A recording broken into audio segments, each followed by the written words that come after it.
Hello all. Welcome to the next chapter that is the Encounter Roleplay 48-hour stream. We're on the penultimate episode now.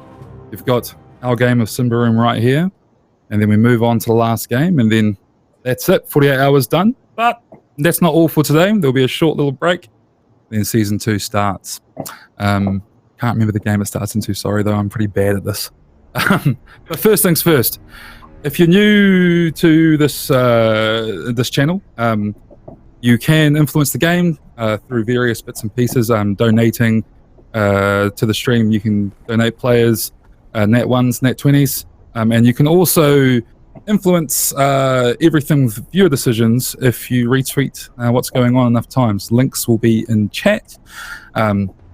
Yeah, so get going. If you feel like these guys need a hand, or maybe they're a bit too smug and you want to see me smack them down, then start throwing out some donations and we'll get the ball rolling. Also, this 48 hours doesn't happen on its own. We've got a bunch of sponsors coming on board, which gives us a hand with all of this and gives you these lovely prizes that have been going on in chat. We have PDFs coming from Mage Hand Press, loot dice from Tabletop Loot, and Fantasy Grounds providing the virtual tabletop of choice for this game. Now, some of you may be thinking, who is the silver-tongued Kiwi devil that's talking to you? My name is Liam, or you can call me Boganova if you interact with me online. I am the games master for tonight's game. And joining me, I have quite an ensemble of players I've pulled in from all over. We'll go around. If everyone can introduce yourselves, let us know who you are, and also who are you playing today? What is it that you're bringing to the table? Give us a bit of an idea of what's going on. And then we can go from there. So I'll go clockwise around the group I have in front of me. Derek, how's it going, man? What's up? It's going all right. A little nervous. My first ever stream period. And I'm going to be playing Alora. She's a disillusioned priestess, and kind of that over-prepared nerd who's never been camping. So if you look at her, she's just got a backpack full of stuff that probably doesn't need. Nothing wrong with that, mate. When you're venturing into the Davakar, one can never be too prepared. It also means that when you die, the next people who find your body can steal your loot. It's always good. Stephen, how's it going, buddy? Who are you playing today? Good. I am playing Orlan, who is a knight, an ex-Queen Guard's knight, who eventually got tired of being part of the Queen's Guard and wanted something a little more in his life, and ended up leaving. Fair enough. Don't we all? I'm finishing my current job tomorrow, so I can very much relate with Orlan. And guarantee I'll try and make sure Orlan survives. Next. Appreciate it. Unknown Savage. Saul, how you doing, buddy? You good? Yeah, good, mate.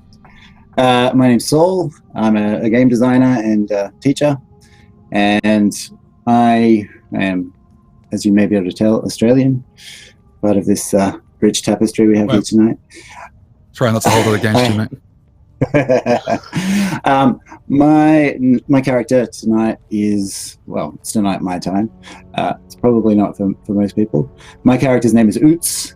I am human, but I am very tall and broad for a human, and to the point where there's a lot of rumors flying around about who my father might be,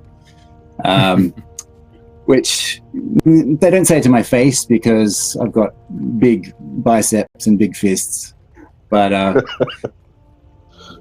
you never know. They might even be right. I never actually knew my father, so perhaps some ogre blood in me.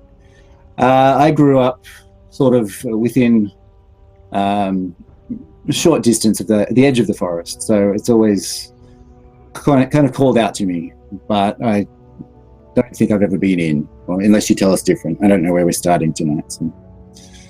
You're starting in the forest, so... All right, so this is my first time. Yeah. All right. That's me. Lastly, kia ora, my fellow Kiwi brother. How you going, mate? You good?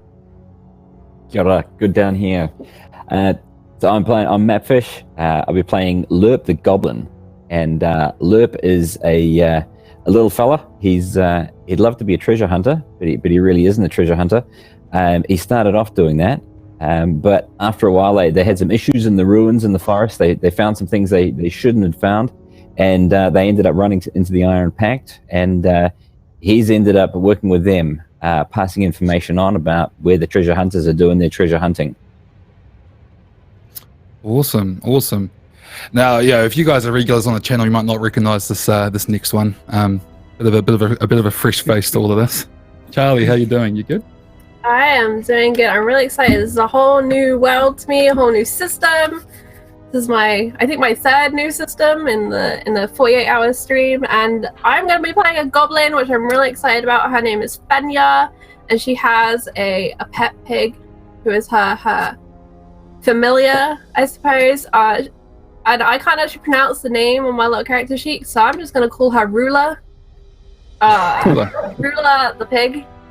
And my goblin dreams of treasure and is doing her best to make things work in this downtrodden society that she's making her way through. Glad to be part of the pact and part of something bigger, because it's not often she gets invited to things.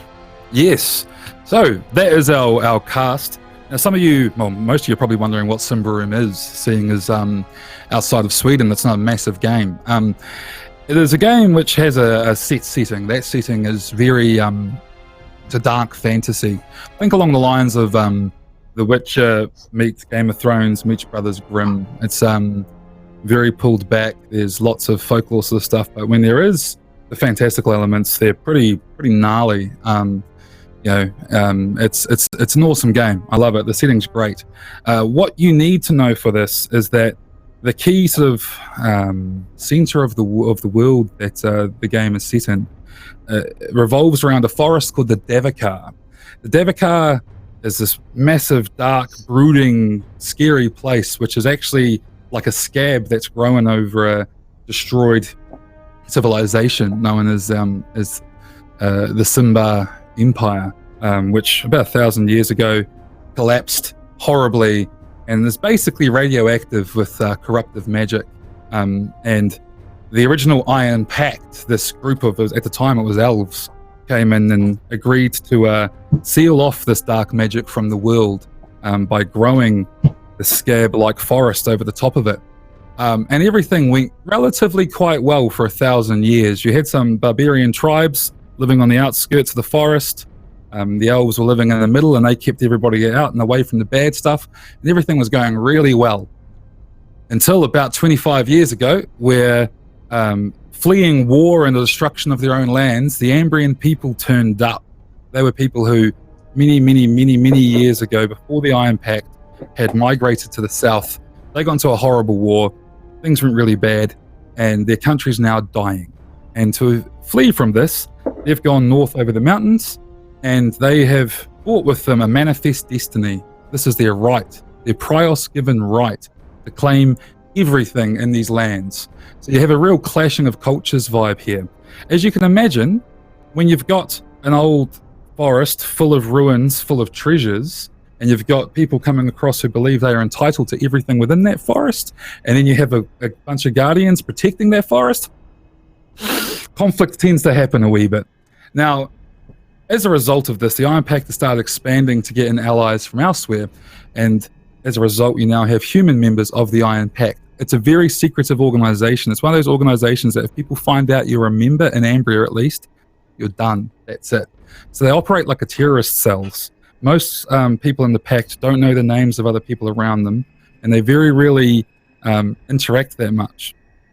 This changed for our party here very recently, where their handler, a woman who has kept herself in the dark from the party and communicated with them mostly through dead drops, arranged for them all to come together and explained that in a small town, not really a town, a settlement called Cylindrous Hope, one of their agents had requested aid quite incessantly, constantly been requesting aid to the point where they felt like maybe we should do something about this. There's supposedly a sacred site in the area, well, a site that's sacred to the local barbarian tribe. And there is some concern that this site is being torn apart and the dark stuff within will eventually leak out and cause much damage, and the Iron Pact do not wish this to happen. To help this agent in the lands, the party was gathered together, introduced to one another, and then basically packaged off and sent off with pretty basic instructions. Their instructions were to go to the mining settlement of Cylindrous Hope and meet a man there called Simmel, an agent of the Iron Pact, who runs a business there called the Prospector's Friend. Beyond that, what the party knows is they're to go meet Simmel. If one of you, it's Orlan, because he has the highest persuasion, so is assumed to be the natural leader of the group, was given an ornate iron ring to show that you are, in fact, agents of the Iron Pact. As always, modus operandi is to keep things on the D-low. You don't want to go around waving an I am in the Iron Pact flag. That's bad news. Make sure you're careful who you tell these things to. You're told to go find Simmel, find out what's happening, and all the Iron Pact cares about, they don't really care about whether Ambrians live or die or whether locals live or die or anything like that. They just care about the status quo. As long as you can stop whatever the stuff here is from exploding outwards and causing bad stuff from happening, don't feel like you have to pick any particular sides. It's all collateral in the task of the Iron Pact. And you're sent off basically together. A boat was booked for you all with a captain which is not so much friendly to the Iron Pact, but he doesn't ask any questions. He very much has a philosophy of ask no questions, hear no lies. And he sails you off into the Davakar. For those of you who haven't been into the Davakar before, your first time through is frankly quite terrifying. You have ginormous trees. We're talking trees that just go and go and go, that would have many people having to wrap their arms around them to try and encircle these trees. Even though you're on a massive river, the river's called Malgamore, I believe, the trees overhang in places so you feel like you're under a canopy, even though the river's hundreds of meters wide in parts. And as you start nearing Cylindrous Hope, it takes you several days. The captain starts expressing a bit of concern. You're informed by the crew that as you near this area, boats have started having to sail on the south side of the river, away from the side where Cylindrous Hope is, because the local barbarians have recently started attacking boats on the way in. The general feeling is that they do not want people going anywhere near Cylindrous Hope. On both sides, the barbarians are known to fire arrows and attempt to board various boats. Luckily for you all, this doesn't seem to happen to you. This captain's pretty wily. He knows what's up. He manages to keep to the south side of the river. And then we start reaching Cylindrous Hope. Now, before I go on, everyone has Fantasy Grounds open and ready to go at this point, yeah? We're not waiting on anyone to load? Cool. I'm still loading. I'm still loading. Okay, we can use physical dice then for these first one or two rolls. I need, basically, because we're all new to this game with the exception of Stephen and myself, I'm going to run this like a bit of a how-to play. The basic mechanic in this game is super simple. We set a number, it's normally an attribute, and you roll below it on a d20. That there is 90% of the rules of the game. The rest of it's mostly just detail.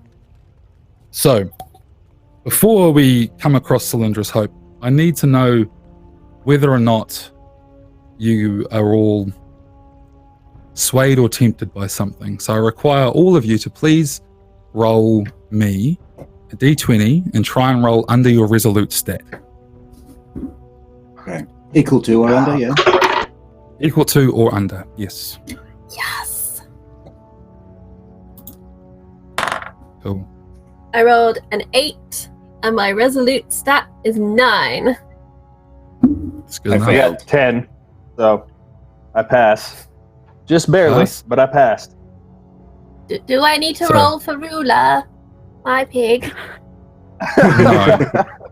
No, you do not. Rula has Rula hopes and does. dreams too. Rula just disappeared in the forest. No, I've definitely Actually, failed. You've definitely failed. Mm. Actually, do you know what Ruler's hopes and dreams would be, Charlie? I do. We're very close. Okay, I'll tell you what. Roll me a resolute. Rula is most resolute too. I'm very proud of her. Okay, so we have Oots has failed. Has anyone else failed? No? I Cool. passed with a 13. Awesome. That's me. Okay. Oots, what is the one thing that Oots most desires in this world? What's the one thing that he's always wondered about or wanted or craved? Where he came from, I guess. What his origin is. So he never His really knew origin? his parents. Hmm. Right. So, we'll get to that in a moment. The boat starts to wind its way through the river, and you get to the point where above some of the trees, you can actually see smoke rising. Not the smoke of like a burning village, but like fires, campfires, things like that. You're realizing that the distinctive hallmarks of civilization are ahead of you, and you're approaching. And you go around this sort of bend, and you actually see, for the first time in a couple of days, clearing. You see bare ground. You see something that isn't the oppressive forest that is the Devakar. What you see is a mound rising up in a clearing, and spotted all over it is little camps where you see people sort of digging, like little prospecting camps. This hill's maybe sort of 200 meters across. It's about 600, 700 feet for those of you elsewhere in the world. And it's just like a mound. It's not like a big jagged hill. It's not rocky. It's just a bit of a mound. And around it, there's people digging. There's camps. It's a hive of activity. You are towards the end of the day. You're sort of an hour or two away from sunset, and you do see some people starting to make their way down. And near the river, there's a palisade village. I say village. You can't really see many rooftops or anything inside. You can only make out the tops of a couple of buildings. The palisade's much bigger, so you get the impression there might be a bit more of a camp. And there's a small jetty jutting out into the river, and that's where your captain makes his way to. Now, that's what all of you see, but Oots, when you look at that hill, you feel kind of in your gut that the answer to where you come from, who you are, is inside that hill. Not on it, not around it, inside the hill. Now, this isn't an overbearing thing. Like you don't feel the need to go up that hill right now. There's none of that. It's just inside you. You feel, you know, if you were to get inside that hill, the answer to that question that's plagued you your whole life, if everything that you've grown up with, would be answered. The rational part of you knows that it can't be true. How would the answer to my question be in that hill? So you might have some inner not turmoil. that rational. Not that rational? Okay. How you think about this is up to you, but you have a gut feeling. The rest of you see a hill, a bloody great big hill. There's about 6 or 7 sort of camps on it of people digging in various places. There's workers coming and going. You can see about 100 people all over this area. There's muddy tracks, no sort of roads or anything, nothing that organized. There's literally like, if you've ever been to a festival, like, one of them summer festivals in Europe, they've been, after 3 days, everything's just fucking mud. That's what you're looking at on the side of this hill, right? And you're starting to sort of come into the jetty. The captain's also bringing some supplies. So he sort of sees you on your way, indicates you to the jetty, says, "Welcome to Cylindra's Hope," throws his supplies off. He's gone. He does not hang around. He is not interested in hanging around. So, ahead of you, you're looking at this hill. 200 meters in either direction, you see the wall of forest that is the Devakar. This boogeyman that every single person raised in this world knows about to stay away from. Or, unless you want to get your treasure and you're brave, in which case go in. And then off to your sort of right, hugging the side of the river, is this small palisaded sort of town or village. And here I hand it over to you. What do you do? What do you want to do? There's no reason to manhandle my ruler.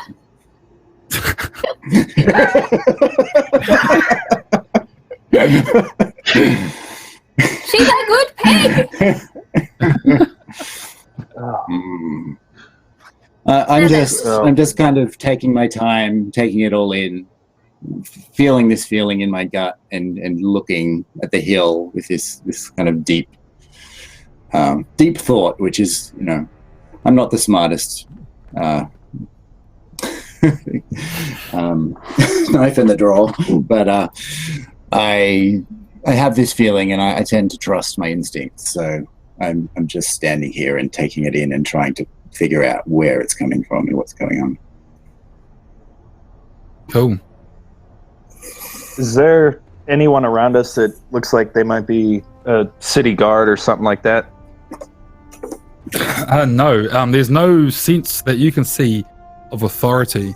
I'll tell you what, I'll allow you to roll a vigilance test.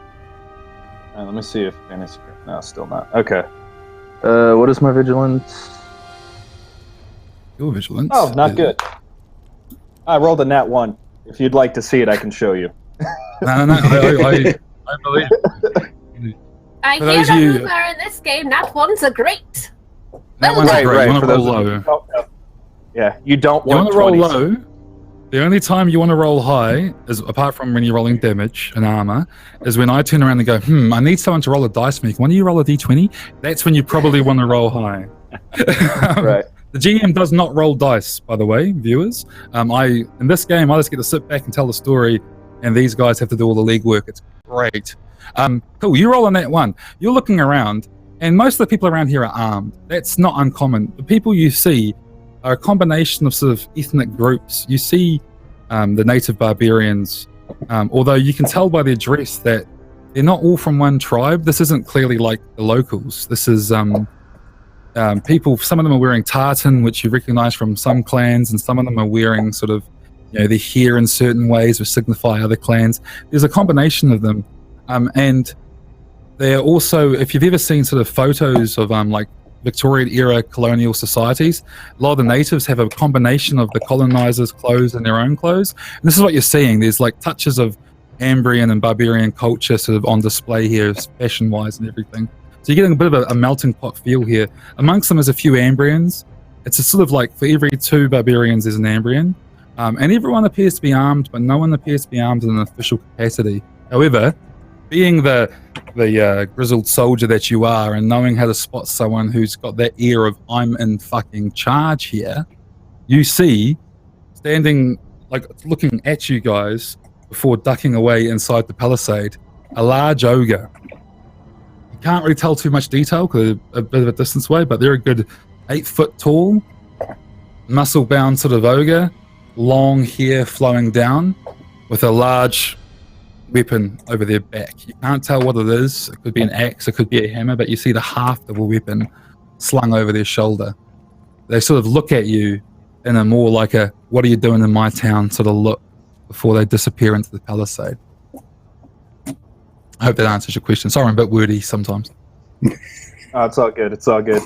So Orland's going to turn to the group and say, I think we can stick around out here if we want, but it's probably time to move inside and find what we're looking for. I don't think we're overly welcomed around this area. You hear that, ruler? We're going to the treasure.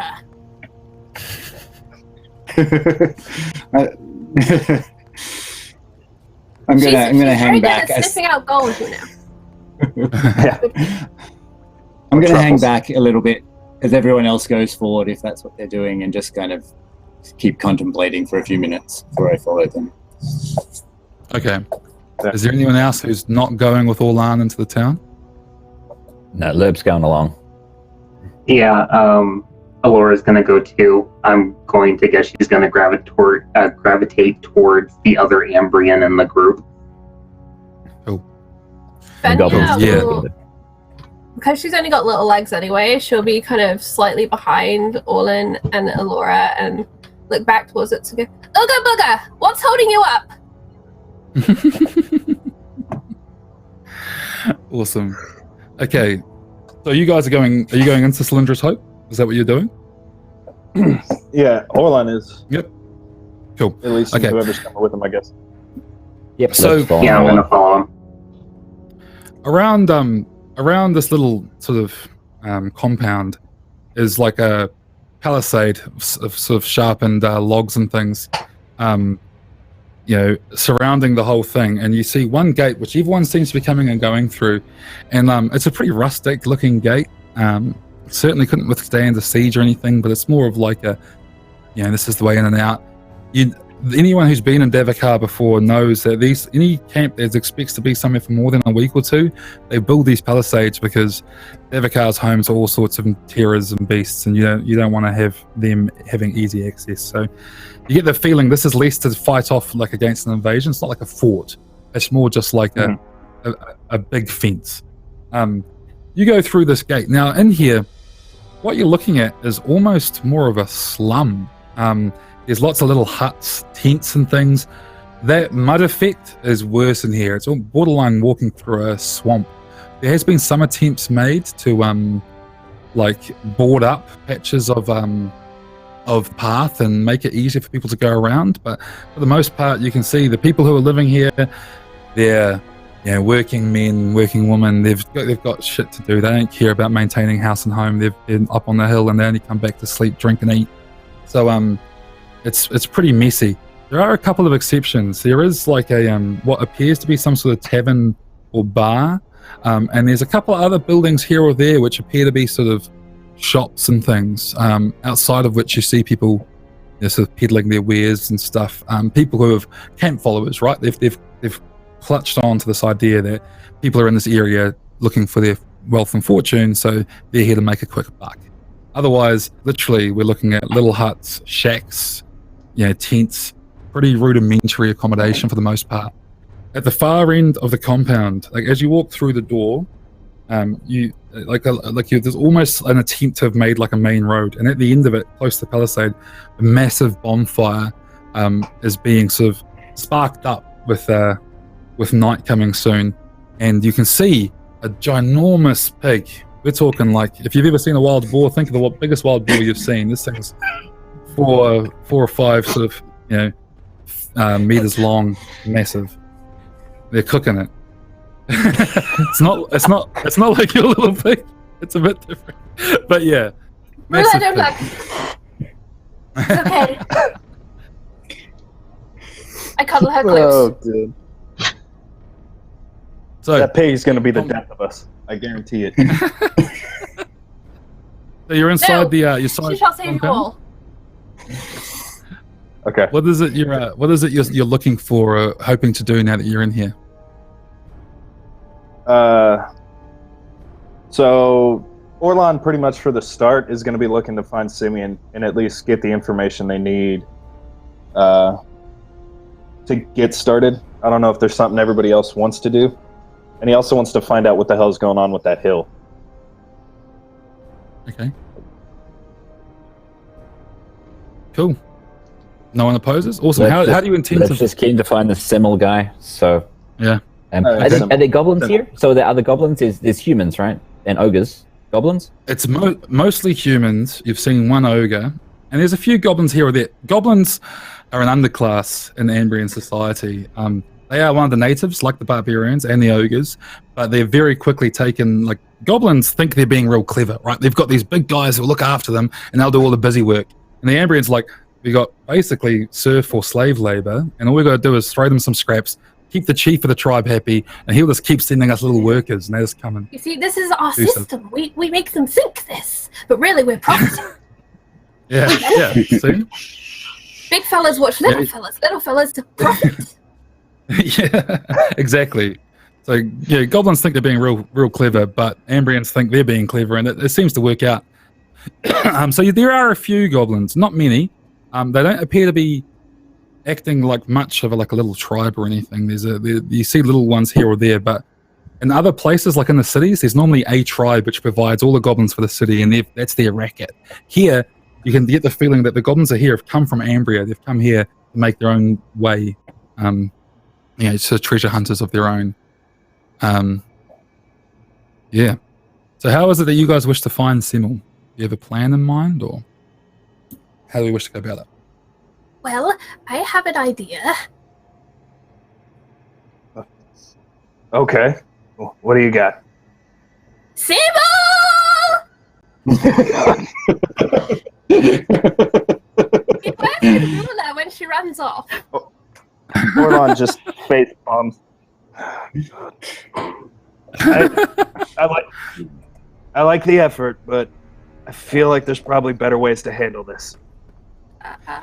Yeah, most okay. goblins have a reputation for being loud, so most of the people around are like get a bit shocked, and they're like, "Goblin." Did I Bloody pronounce goblins. it wrong? It's okay.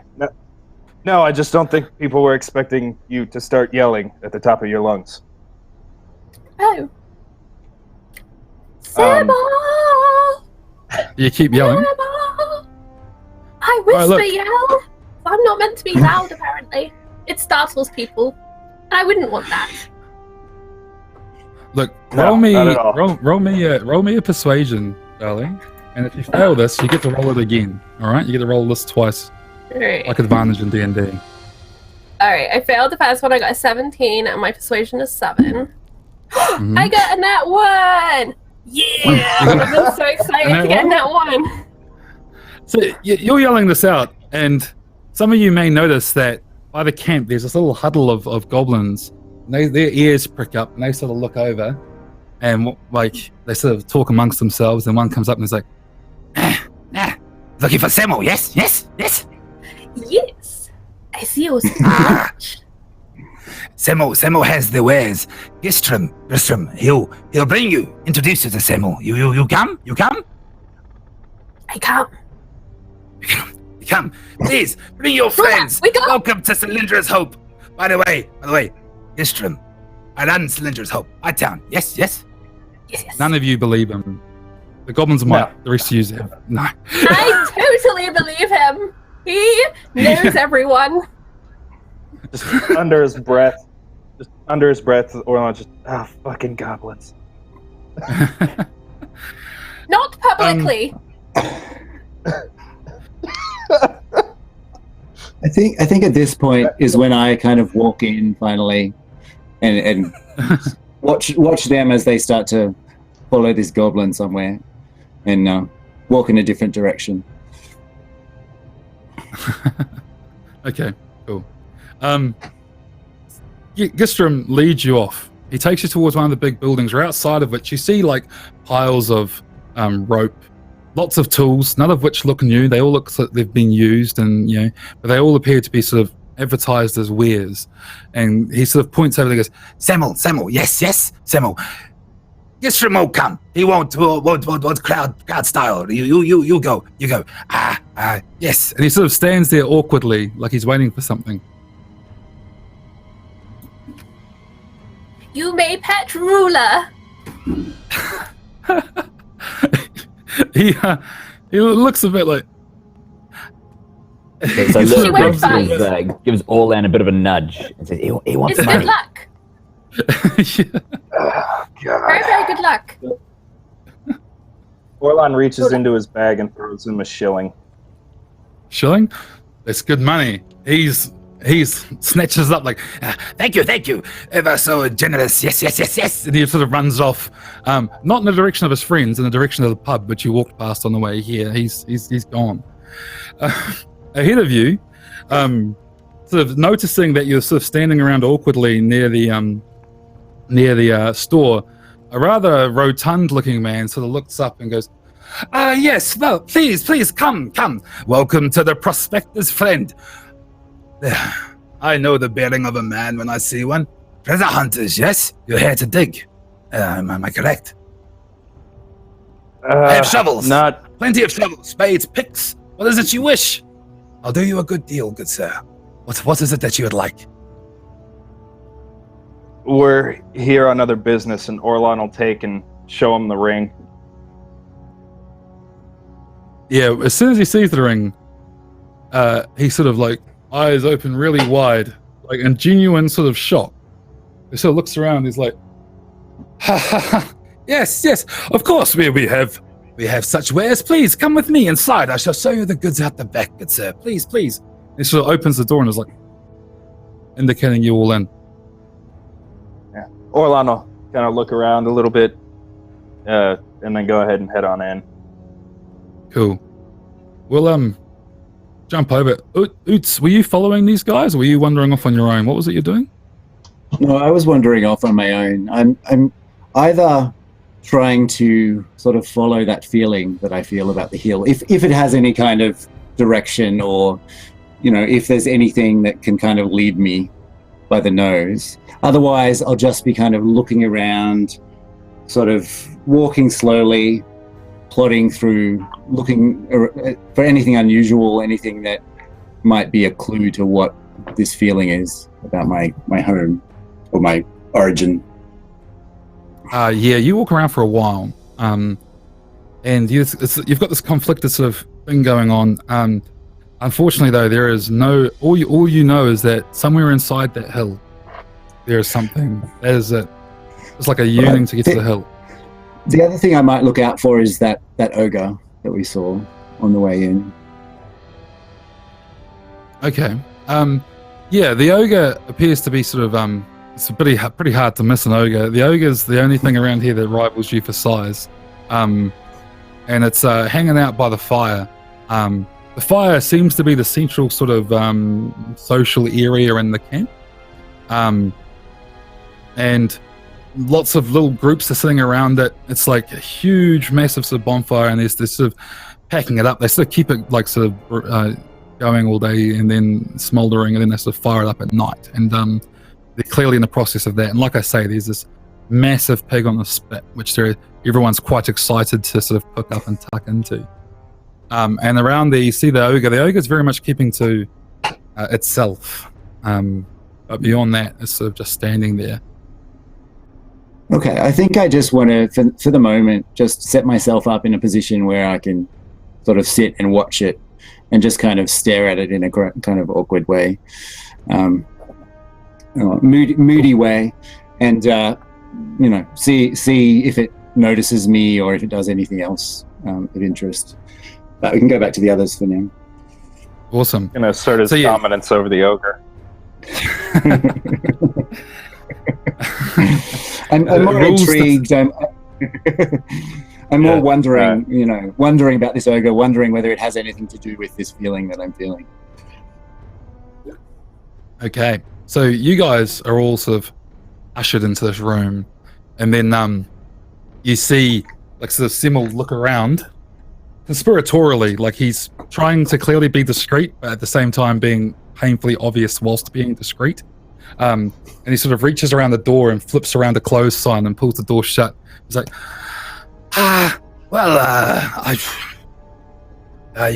you're here. I have to be honest, I've sent many letters before. This is the first time I've met anybody from the organization. Yes. But he sees you're going to talk and he stops. Don't even worry about it or think about it. Treat us as if we were normal customers that you would have any other day. It draws less attention that way. Yeah, of course. He sort of starts making a show of showing you around his little sort of 2-bedroom sort of hut with there is some items in the front room, but it's clearly a living room. And then he's got like a bedroom through the back. As he does, he sort of closes shutters and shuts the place down. And he's like, I think if we keep our voices down, we should be able to discuss the issue. Yes. So, what is it that you know? What's been passed on? I wrote many volumes of letters. In terms of information we were given very little. Just to come seek you out and that you would provide us with what we needed to know. Yes. I'm afraid everything around here is sort of kind of going to shit, really. I believe that's the direct way of saying it.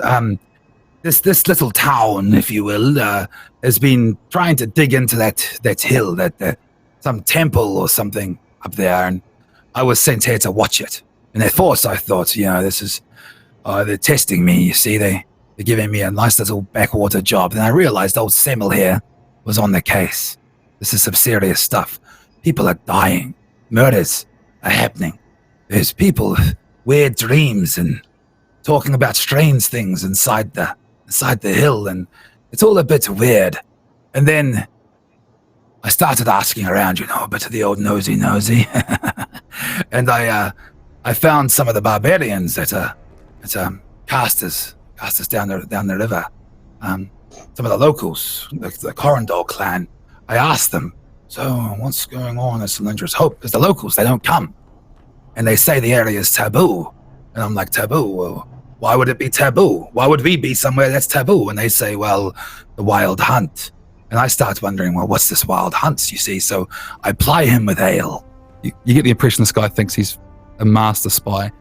I ply him with ale, you see, and he starts telling me this legend, the story of some god bored of lording it over these woods, and he goes out hunting to entertain himself, and he discovered a spirit of the wood. Apparently, they had a battle, and that battle happened here. And somewhere, hiding in the area, is this god. He's all kinds of messed up or something, and the beast is all messed up, and they're hanging out looking for a bit of a fight, and the barbarians believe if this place is disturbed, they'll come back and they'll fight, and people will die, and the world will end, and the sun will go away, and all those typical barbarian mumbo-jumbo. But normally I wouldn't think anything of it. These savages will think what they think, and people started to die, and people started to have weird dreams. Prospectors started killing one another, and that's a bit out of hand, and I got a bit worried, and I thought maybe I should message the organization. Well, then they sent you. Yeah. So is that why the barbarians have started attacking boats that are coming down the river? They're trying to keep people away from this place? Well, they believe this place is sacred. They stay away. They don't want to invigorate the fight of these gods. Or whatever they are. I mean, gods. There's only one god. We all know that. He's up above. But, whatever these things are.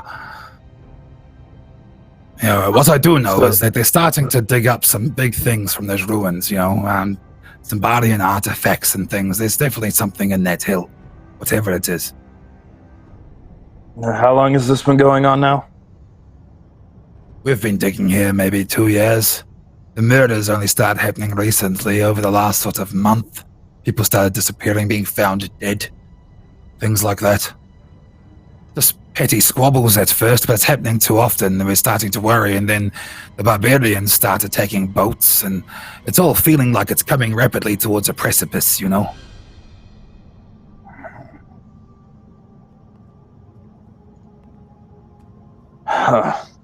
It seems like there must be something around here that's affecting the people. It's just what?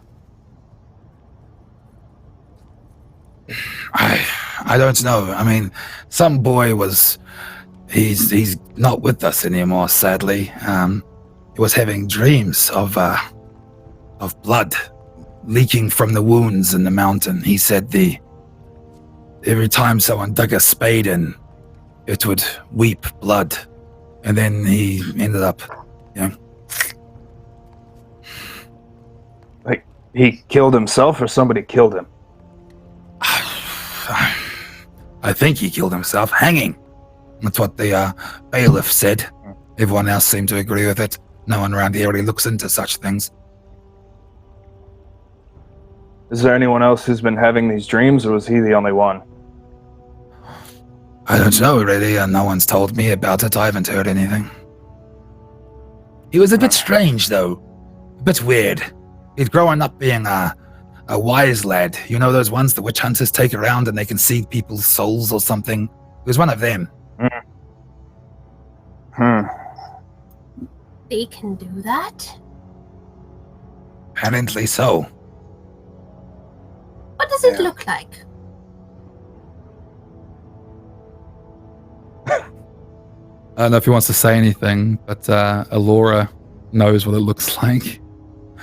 Yeah, at this information, the church has many tricks and ways of finding people with the sight. Goblins are tricksy too. I approve. Look, if you need some sort of... the best I can think of is maybe talk to the barbarians. Maybe not just walk straight out there. They're a bit of an angry, savage bunch, but I believe they have a spy in town. I've seen the bailiff who's wandering into the woods at weird times and throwing things in the fire. They give off a bit of color. Everyone thinks it's just, like, oh, look at the bailiff cheering everybody up. Here's a bit of red smoke. But, I mean, if I was a better spy than I am, I'd consider such a thing a signal. I don't know. So we should walk like you do with a river beast, at right angles constantly and very quickly.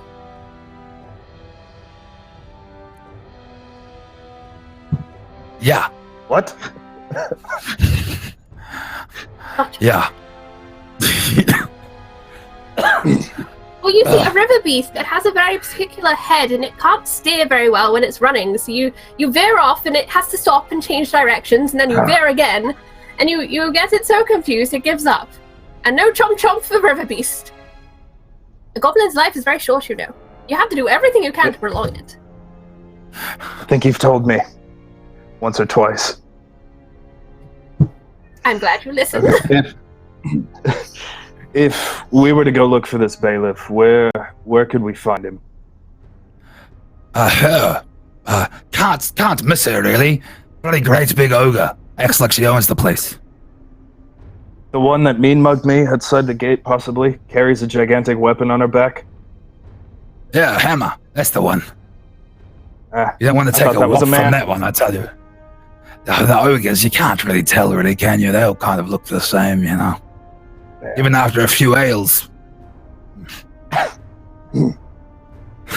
Oh. I appreciate all the information you've given. And you're actually quite a good spy. You've done better than most would.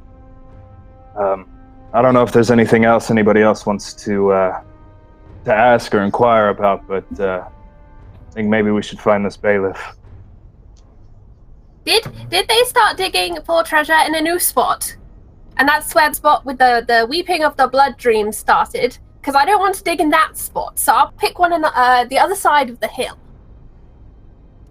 Now you see, Silvercheek over in the ale house, she sells plots on the hill, and people just buy a plot and they dig. I mean, I don't know why she sells them. It's not like she owns the bloody thing, but people keep giving her money, so she keeps doing it. There's some lads that will rough you up if you. She sounds very clever. No. Oh.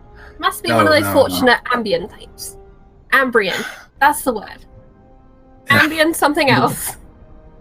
Did the hill Something actually bleed, or completely did people just dream the hill was bleeding? Have we got actual bleeding hill stuff going on? Not to my understanding, no. I mean, that's not about you, but I've never seen the ground bleed, A bit odd. Goblins. They are a wily bunch. I look look at Lerp, and I give Lerp a wink. We are wily. Look, if there's anything else I can do to help, I will. I've got a tent out the back you can use to stay. It's getting rather dark. If you need to ask the locals, they generally hang around a fire at night. I'd probably stay away from the Devakar at night time if I were you. No one really goes outside the walls at night if they can help it. Right. No, understood. I think I've got everything, at least for now. Just, keep doing the good job that you've been doing. Now, one last question. Have there been people... I mean, I understand the building up of the defenses, but have there actually been attacks on the town? Or has that just been precautionary? Right when Cylindra's Hope started, it was initially some sort of like a commune, a religious thing. Some woman claiming that she was searching at the saint called Cylindra was here, and in the process they discovered this temple, and she believed some oracle was inside it or some such. Anyway, at the time she believed Plios would protect her. And, well, this place is called Cylindra's Hope because she's buried in the middle of town, and now there's walls around it. You know. Gotcha. Okay. Well, again, I appreciate the help. And we'll probably be taking you up on that place to stay. Please, do. Make yourself at home. Welcome to Cylindra's Hope. If you need anything, I'm always here. Anything for the organization. What is he actually selling in his little shop? It's honestly, it's all just digging supplies, shovels, picks, anything you'd need to dig into the hill, and it's all about twice as expensive as you'd expect to see it in civilization. I grab a shovel on my way up and say, "Thank you very much." Oh, please, anything for the organization. Very good shovel. Thank you. Now, I want to go back to the fireplace. You guys are going to come up on the scene shortly. The fire, we've got Oots sitting there looking across at the ogre, which seems to have noticed, but seems to be doing a good job of pretending to have not noticed. At some point, Oots notices that there's a group of these sort of prospectors hanging around nearby, and they're also talking amongst themselves and looking, and sort of like there appears to be some sort of conversation going on about the nature of Oots. And one of them, the smallest of the lot, seems to sort of pluck himself up, comes over and he's like, "G'day, Cobber, you're a bloody big bastard, ain't ya?"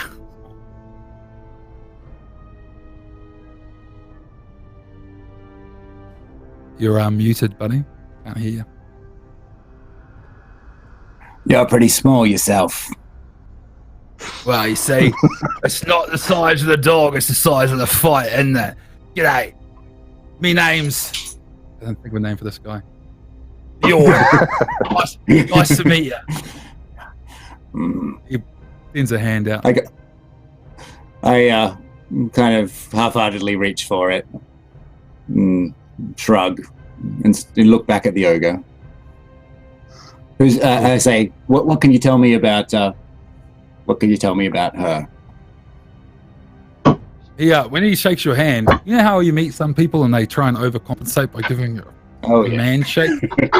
He's giving you his best man shake, but he's struggling because he can't really hold on to your whole hand. Yeah. He tries.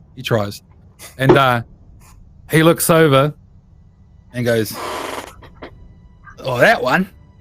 Oh, that's the old bailiff, that is. She's in charge, mate. You don't want to mess up. Big bastards like you still won't last long against your fucking ogre."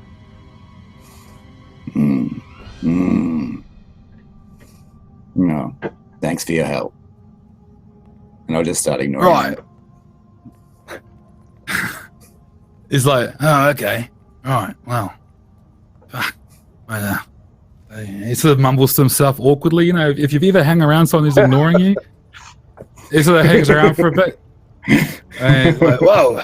And he sort of puts his hands in his pockets and sort of just wanders off after a while. And just, I've got something over. And he bounces. You guys come up to see Boots having just made friends, as it were, as you guys are arriving at the fireplace. And you can see the ogre and everyone around. The pig on the spit is starting to get a bit of a crackle on the outside of it at this point. I'll look around and see them approaching, and sort of stand back to see what their plan is. I'm not really a natural leader of any kind. You see, Rula, the best kind of shovel is a free shovel, because this means the treasure is doubly free when we dig it out of the hill. And she's got like this shovel that's definitely built for like an Ambrian, just proudly walking along with it like a war banner. It's twice her size. Hey, boss, so it's the big guy. I found the big guy. I see that. You mean big girl, woman? No, our guy, our big guy. Yeah, big guy works fine. By the way, Oots and the ogre are similar in size. The ogre might have a couple of inches on him, but they are both whopping great. I was big referring bastards. to Oots there. Yeah. Oh, okay. I got you. It would be our big guy. Yeah, okay. I'll look down at you. Look down a bit further. Oh, There you are. just real small and little. Long time no see, Oots. What have you been doing? Sitting by the fire. And this is the bailiff. Yeah. Okay. Has she been doing anything, or has she just been standing here by the fire? Currently, the bailiff is smoking a pipe. Just ignoring me. You're a hard man to ignore with how big you are. It's kind of hard to believe. Well,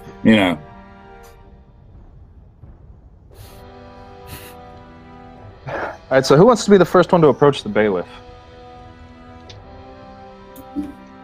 You could send your diplomat. Oh, good God. Before anyone goes over to her, I'd like to use Witch Sight. Okay. On her. Yes. Cool. Give me a moment. Take one temporary corruption. Now, each scene is, for people who are watching at home and you guys, a scene is like a thing. So when you guys were in the room talking to the merchant, that once you left, that's the end of a scene, and things like corruption are measured by scenes. So now at the fire, this is a scene, and because he's using Witch Sight, Alora has just acquired 1 point of temporary corruption. I'll be right back. If you're I gotta put my dogs outside. Cool. If your temporary corruption goes over your threshold, which is half your resolute, then that's bad. You start getting permanent corruption, and that's when you start moving towards becoming a monster, which you don't want. So, yeah, you look over at the ogre, and it's sort of aura, like it's like you look at a person, and instead of seeing them, you see like almost a colorful silhouette. This one is green, like like the leaves on some summer tree. There's no real corruption or anything to it. Okay. Not that you can see. It appears to be nice and clean and pure. Albeit a bloody great big bastard. Then I'm just gonna go over and sit right next to her, and then just not say anything. Just kind of look very unassuming. We're a creepy bunch. Speak for yourself, I'm very personable. That you are. I have a question for two of you here. Alora has robes. Are those robes her former priest robes? Are they more sort of mage robes? Or? As far as robes go, just like something very unassuming, like just plain brown traveling robes. Okay. And Stephen, Orlan is a knight who normally has chainmail and things, right? Are you in full Templar regalia? Minus the helmet, he's got all of his armor on. Right. Okay. So the plucky young lad, the plucky young Ambrian guy who was trying to talk to Oots, sort of starts now elbowing his mates, and sort of looks over a bit, and they sort of, G'day, Chief. My name's Bjorn. What brings you here to Cylindra's Hope then, eh? Knight like you. Oh. You're not here to dig, are you? No, we're just traveling through. Traveling through. Yep. Where do you go from here then? To the forest? Yep. Eventually, possibly, but I'll decide that when the time comes. Well, you're bloody keen, ain't you? You know, it's the fucking Devakar, right? And it's not just any Devakar, I'll have you know, because I've been around these parts a while. I know my way around this place. Inside that Devakar is the beast, mate. The beast of Cylindrous Hope. You don't want to fuck with that thing. That thing will fuck you up. The beast of Cylindrous Hope. All right, I said it. You hear it cry out occasionally, yell out, like real fierce, like, you know. It sort of screams. Yeah, well, yeah. Has anyone ever seen this so-called beast? Well, actually, me mate grinned. He was out hunting that pig when we got on the spit. He reckons he sees it. I think he was a bit pissed, to be honest with you, Chief. But, you know, I mean, I ain't just going to argue with a barbarian. Now, the guy he's pointing to has, like, fierce red hair, and he has, like, sort of like a tartan like cloak that he wears, so he's clearly a barbarian in nature, but he seems to be hanging out with mostly Ambrians, of which Bjorn is also an Ambrian. Yeah, and he sort of points to this guy who's got a bit of a woodsman look about him. If you can have that's a bit of a stupid thing to say in hindsight, but you know, he's got a bit of that whole guy who probably hangs out a bit too much in the wild. Yeah. He's got that's the beard that gives it away. That's what it is. Hey, right. Highland Games winner. Yeah.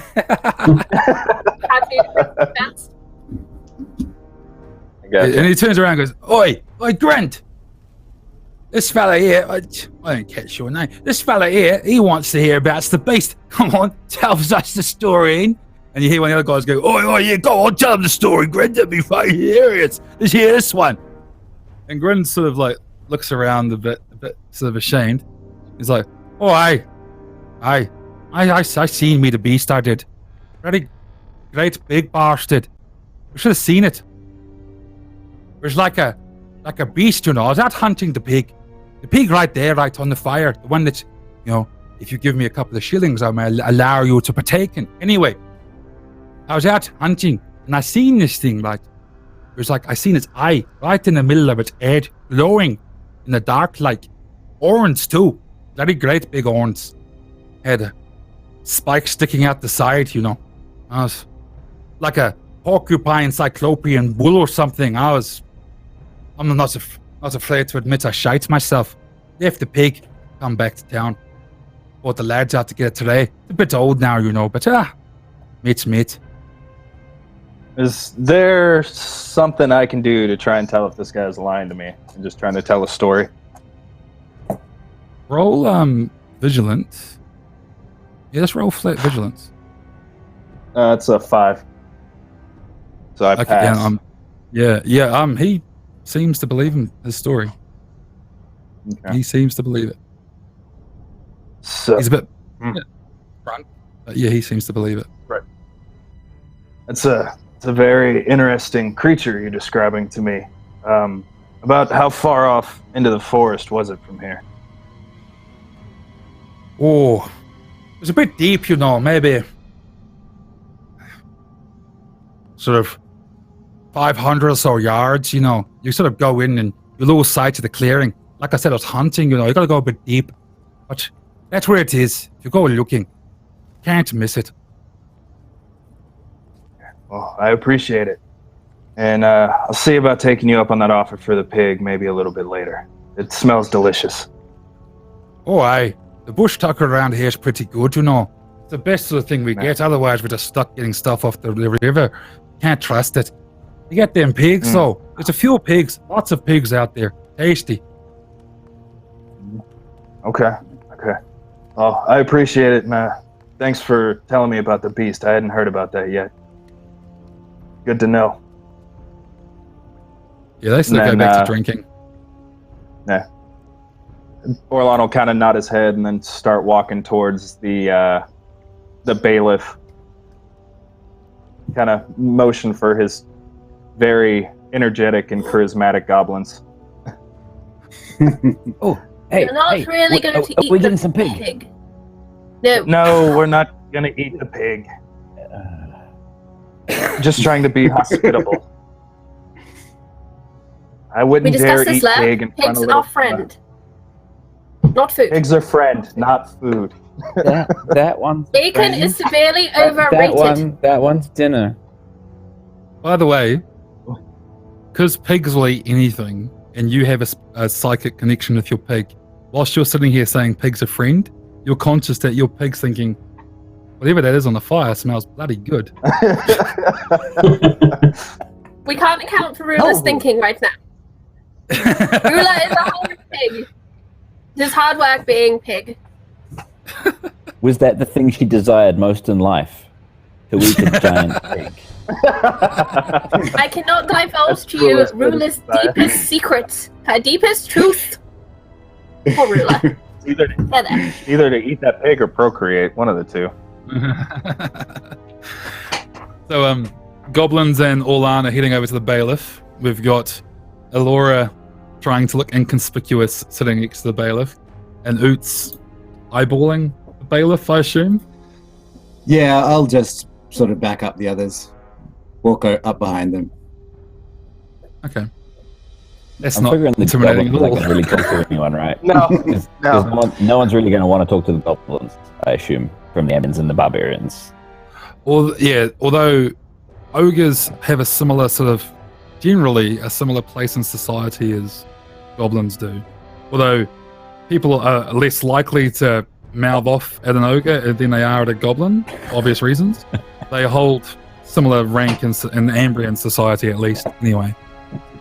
Ogres, for those of you who don't know the fluff, ogres literally just walk out of the forest blank. They have no memory, nothing. They turn up fully grown, and they imprint themselves on the first person they meet.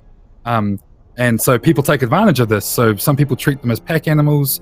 Some people train them. So there's some ogres out there which are mages. They've been taught by scholars and things. There's other ones which are just mules, basically. See, just treated this like is why pack animals. ogres are much stupider than goblins. They may be bigger, but their brains are not proportionate. Do me a favor, when we get up there, don't say that to the ogre. No, I would rather not want to be bopped on the head by the ogre. Don't worry. I got That'd be a this. good thing. I actually, because you two kind of relate a little bit better than I do, and the fact that society kind of looks at your race as the same, I would prefer if one of you two took the lead on this. We're in not the terms of- same, you know. We might be I know slightly you're not the green, same. but we're not the same. Do you have a certain sort of relatable status that I don't necessarily I am have very with an ogre? relatable. Yes, God. All right, gonna regret Lerp, this. on my shoulders. We must get into appropriate height. And she Okay. will squat down so Lerp can get on her shoulders, so we can All get a good equal eye level with the. Lerp scrambles up onto her shoulders, braces himself, shakes around a bit, I instantly regret this decision. catches his balance. I It sounds like a roll Lerp, here. Lerp, please roll me a quick test. You got my stuff in front of you? I got a 15, which isn't going to be good. Your quick is Hang on, 15. quick is 15. Yeah. Yeah. Oh, Okay. All right. It's really wobbly. You guys watch as Lerp climbs up on Finya's shoulders, and for a moment, everyone's like, "Oh!" and they see Lerp go back, and then sort of scramble back, and appears to have the way of it. You're currently the spectacle of the campfire. What do you do? What's our height I- differential at the moment? Are we? Combined, ogre. you guys are not too far off. Goblins are sort of 4 feet. So once you consider that you're sitting on the shoulders, We're still miles up. sitting. You're about 6 foot. Ogre's about 7.5. So your shoulder height. That's impressive. How's the view up there, So Lerp? Lip kind of looks up and says, "You're a big one. What are you doing here? What's your job?" The ogre turns and looks at you and is like, "What do you want, Slim?" Has a very manly voice for a female, because I can't do a female ogre voice. So Ogres. Really? Really, I'd like you to convince that guy down there to let me have some of that pig. Have you had some pig?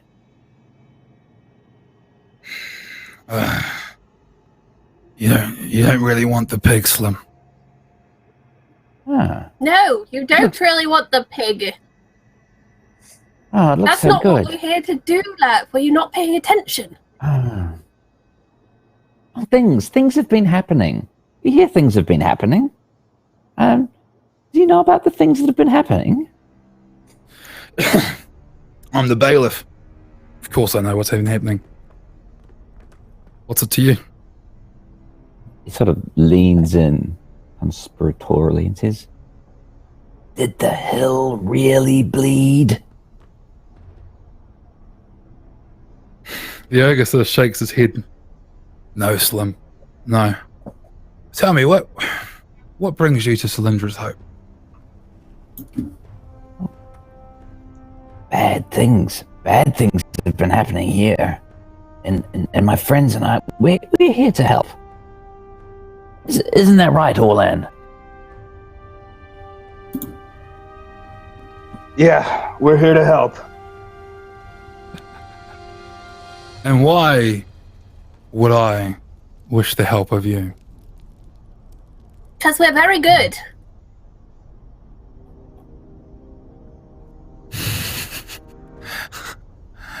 Ah. And what is it to you? Why is the troubles of Cylindra's Hope bringing in outsiders?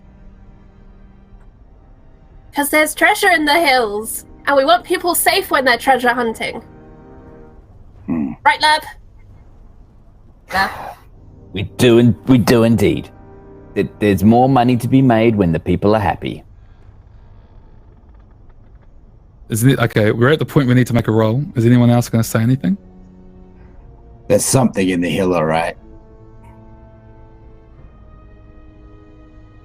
Okay. All right. Okay. Lerp, you've been doing most of the talking, which is unfortunate because your persuasive is not that great. Yeah. I need you to have to roll me twice? no, because you're not dealing with an Ambrian. Okay. So they don't feel like they're above you. Roll Yeah, once. it's not good. It is at -2. Doesn't matter, it's a 16. Oh, God. Listen. Do us all a favor. In the morning, when the next boat comes, pack your things, get on it. How No, about that? I can't. They're very fussy about letting the pig on board. Sorry, you're stuck with Well, us. You. Have you met She looks at Rula? you. She ignores the goblin. You're all land, was it? You're the boss. Yeah, I assume. Normally the ones in all the armor are. He's the boss. Yeah, I am. Look, if you wish to stay in this town, you need to tell me who you are and what you want. I don't know if we've not met. My name's Roughneck, and I run this town. Roughneck. Yeah, Okay. what can I say? We don't get to choose our own names. Right, no, understandable. So I've heard. Is there somewhere we could talk that's not surrounded by so many people? Are they coming? She nods towards the goblins. I mean, that's up to you.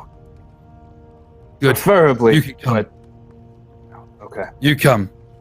The one that's been eyeballing me for the last half an hour, he comes too. All right.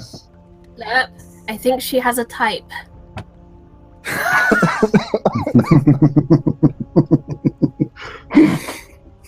Look, as they're getting ready to Too walk big for off, me. Orlan will look at the goblins, his two companions. Please, don't do anything crazy. Please don't do anything stupid. I'll try my best. Pat ruler for I make luck. no promises. Okay. She walks off to the side, not very far. She's still keeping an eye on what's going on. And she sort of turns around and looks at you in like a, well, sort of look. So look, we were requested to come in and try to help with the situation because of the murders that had been happening and the attacks by the barbarians along the rivers. That's all we're trying to do here. We're not trying to disrupt anything that you have going on. We're just trying to help stop the situation, or at least make it better. Make it better how? And the way she punctuates each word, you get the impression that this is your make or break moment. We're trying to find whatever has caused people to start killing each other and stop it. It's the whole point that we're here. And that, she nods towards the hill. How do you feel about that? How do you feel about what's going on there? About the whole purpose of this place? Roll a vigilant. Roll a vigilant at -1. Oh. Can I roll as well? That is a Sure, 6. So I pass, even with a -1. I'm rolling good today. Yeah, I Whatever time passed it as is. well. Both of you, when she sort of looks around and sees this place, there's a slight sort of hint. She's trying to hide it. There's a definite sort of hint of scorn about the place. You get the impression she doesn't like where she is.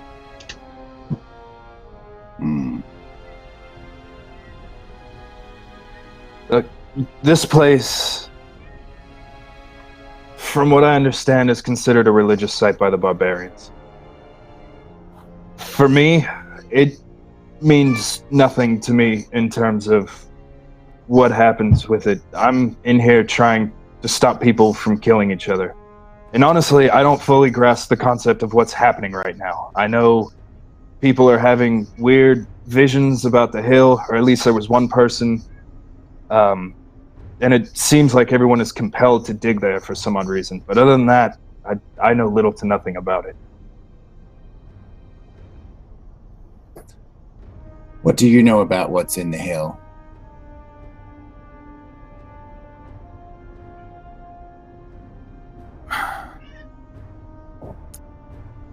Roll me a persuasive test at -3. Oots. It leaves me with 4. Good luck. Take it. Can I use my size in any way to my advantage in this test? Or Against anyone else, maybe. But, like I said, all right. Nope. No chance. she sort of shrugs and says, "Ruins. Sacred ruins, apparently." At this point, the night is punctuated by somewhere in the woods a roar, or more like a bellow of some creature, like a not a howl, but like also not an aggressive roar. It's more just like some cry of rage, distress, whatever. Whatever's making this noise sounds far away and very, very big. Everyone, the whole conversation around the fire stops for a moment, and then sort of gradually comes back. If a few people are like, oh, like the Ambrians, like, oh, you see a look come over the ogre's face when she hears it, of like stress or just fatigue, like getting tired of this. The hell was that?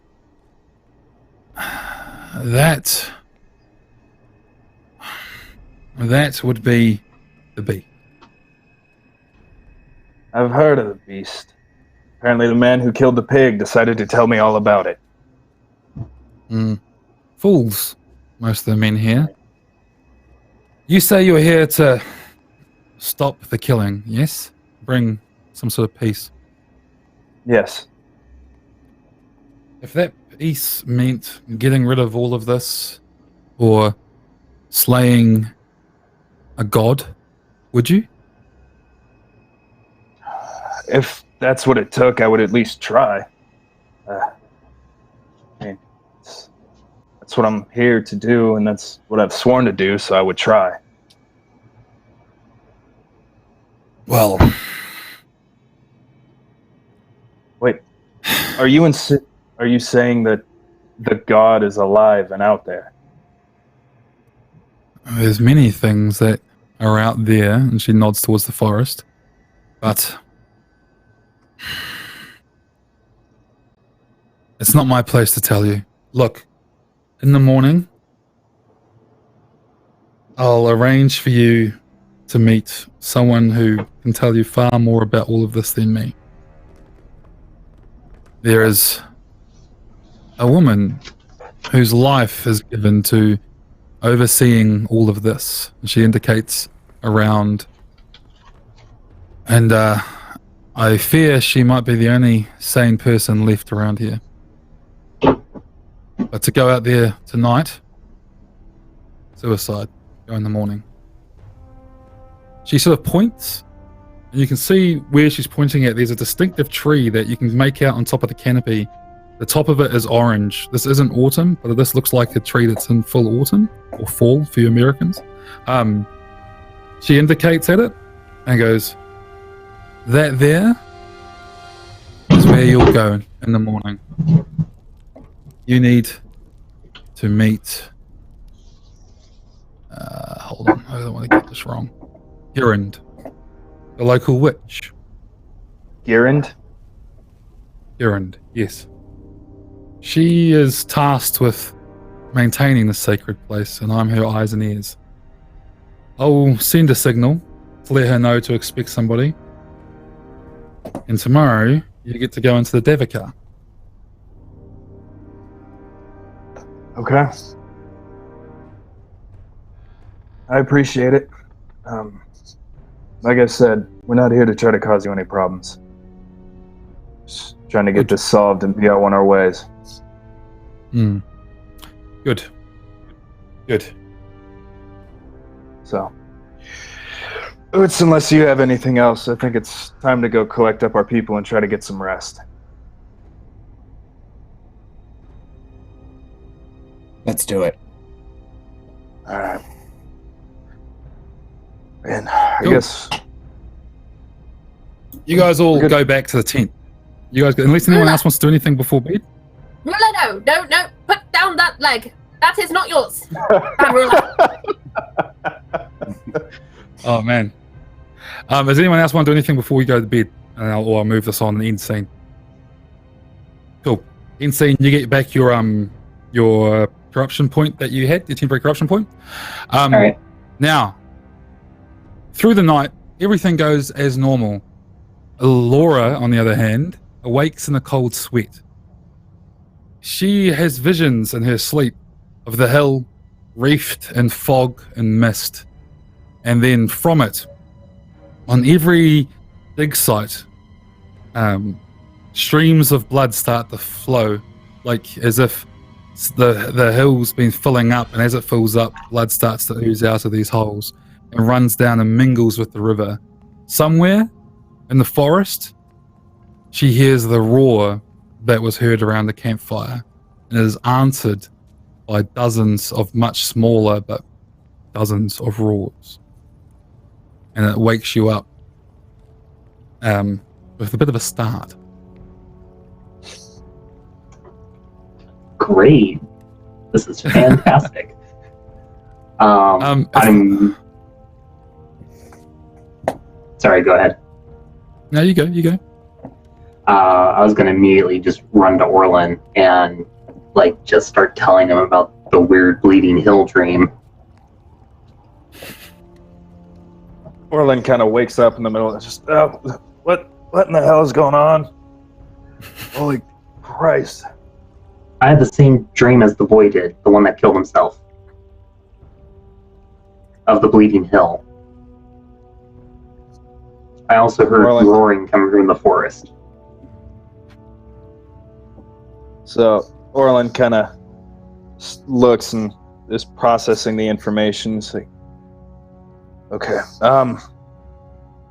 so pretty much you had the dream almost the exact same way that was described to us. Yes, blood just pouring from the different dig sites within the hill, seeping into the river. Okay. What time is it right now? Like, roughly? About dawn. We're sort of getting to the point where you want to get up anyway. Too early. Go back to sleep. No, wake up.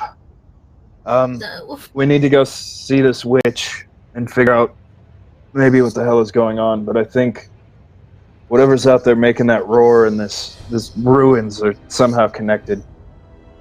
We need to figure this out. The other thing in my dream is there's more than one.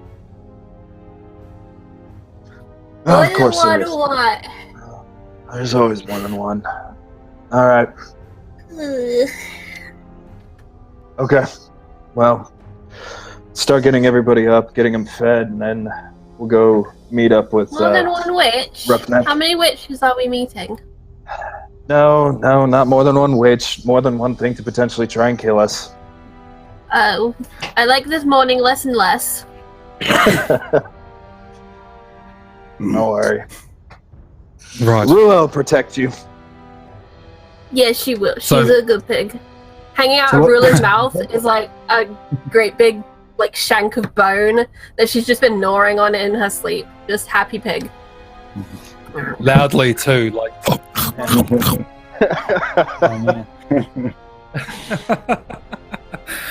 What Okay. time is it? When have we woken up? Sorry. About dawn. Okay. Yeah, like you can start to hear people stirring in the camp and things outside your tent. So plan is to go find Girind the witch. Is that correct? Yes. Okay. Yep.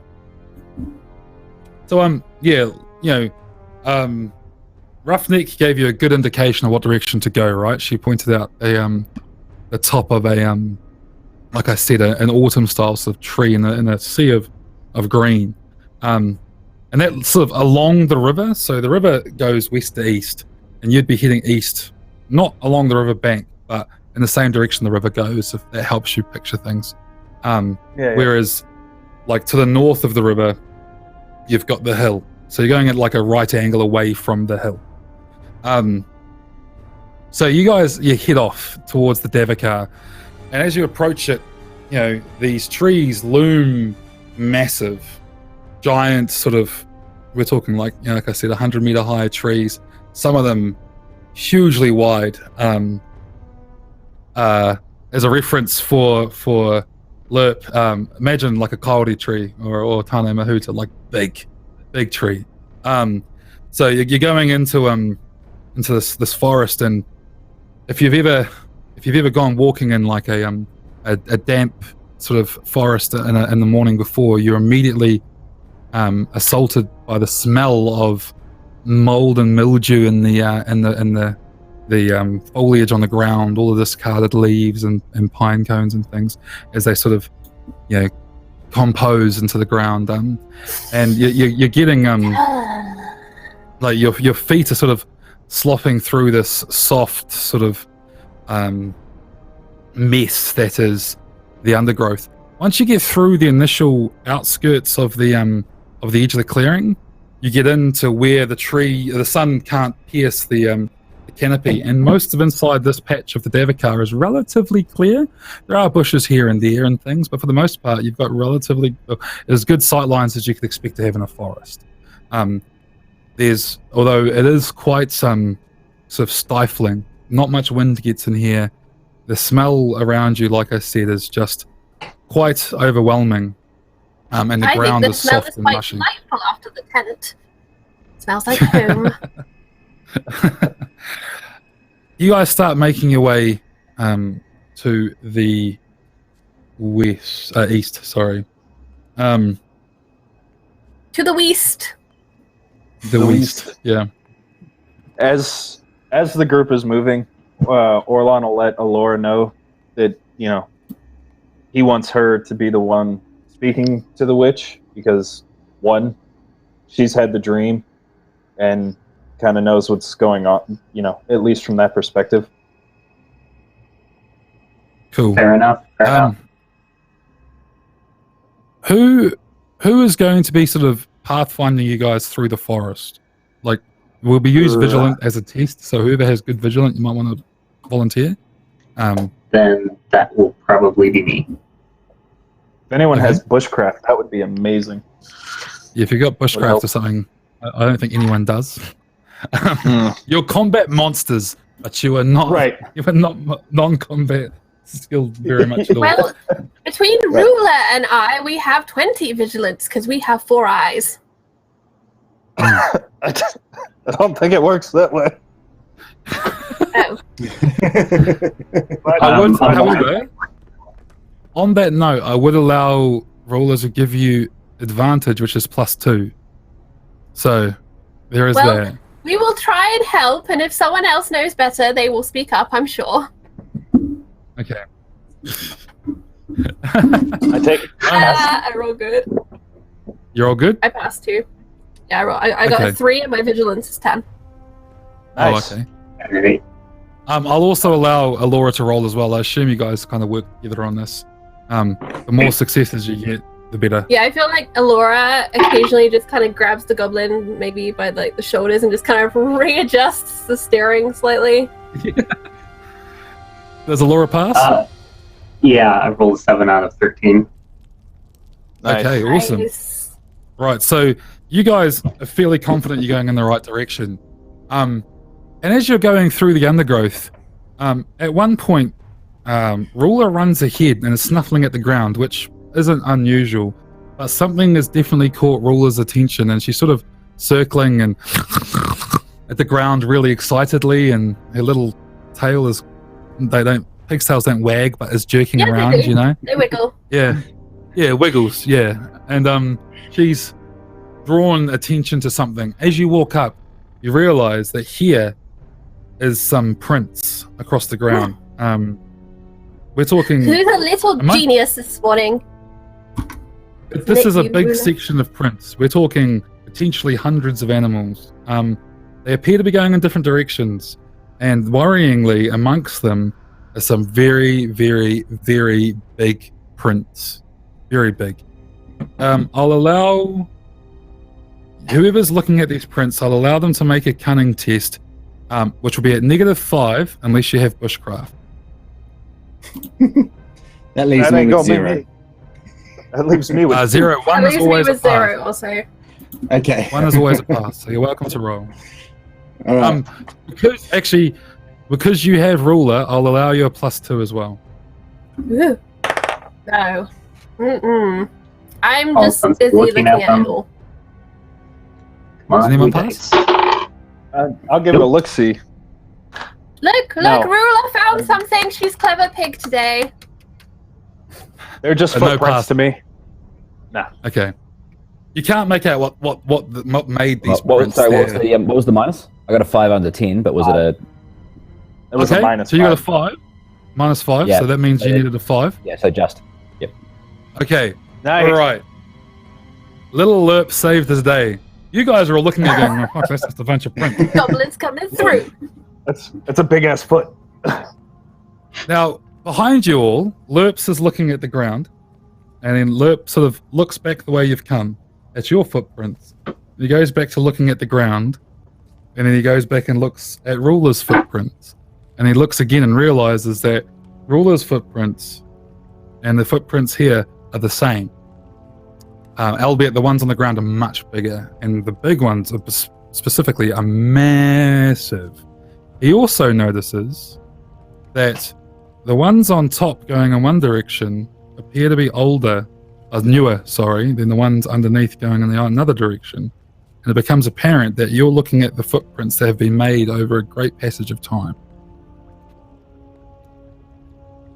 Lerp is thinking all of this while you guys are standing around like, looking at the print. So these ones are big ones of that. That's a little one. These are big ones. Big Ruler? Ruler. Big rulers. Is it a lot of big rulers, or is it one that does this a lot? One big Ruler. Like, are they exactly the same size? Or is it all pack of these things? Okay, No, there appears to be a pack of them. There's a bunch of different sizes. Right. The big footprints, there appears to be one. Big footprint, you can tell by the way the big footprint has been stepped on by little ones. It looks like the small ones are following the big one. I'm going There's to. Sorry. Very big one. I'm going to get a rope out of my bag and put it over Ruler's head so that she doesn't go and join these piggy family because she's meant to be my family, Ruler. Fine. Good pig. So, with this path found, do you carry on towards Gurand, or do you follow the potential homicidal pig's path? Wait! Who said they were murderers? I don't see any body outlines on the floor. Tempting. I'll go Put with a clue group there. consent on this one.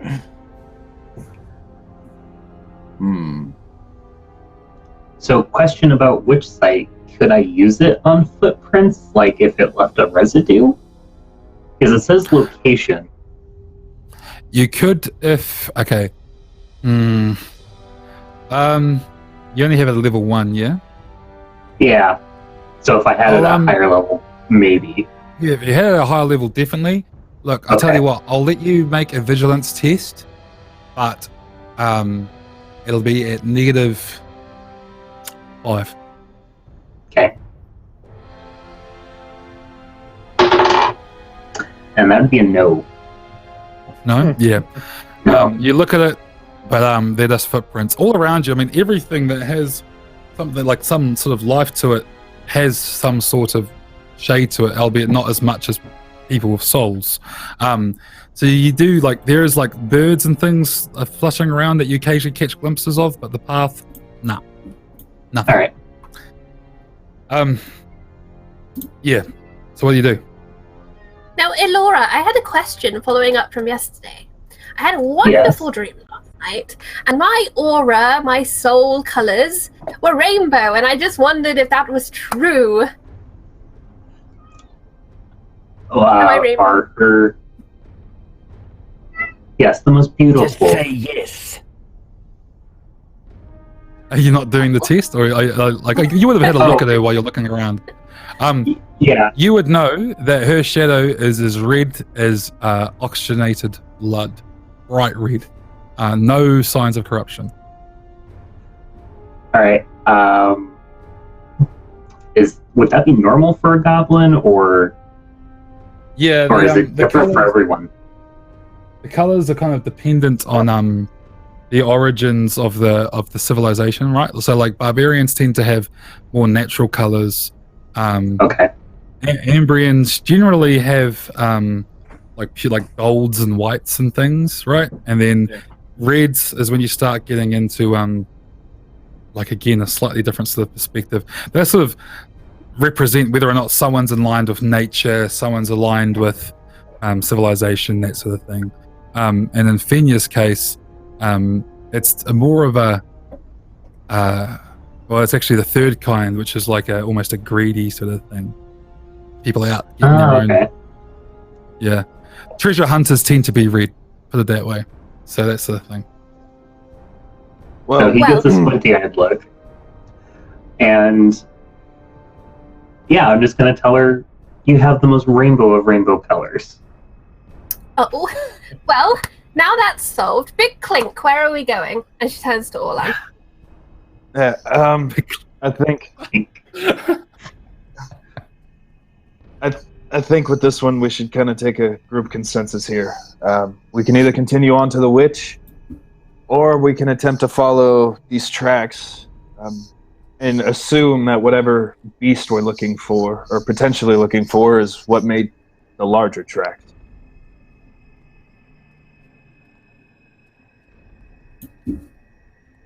I look around, waiting to see who's going to vote.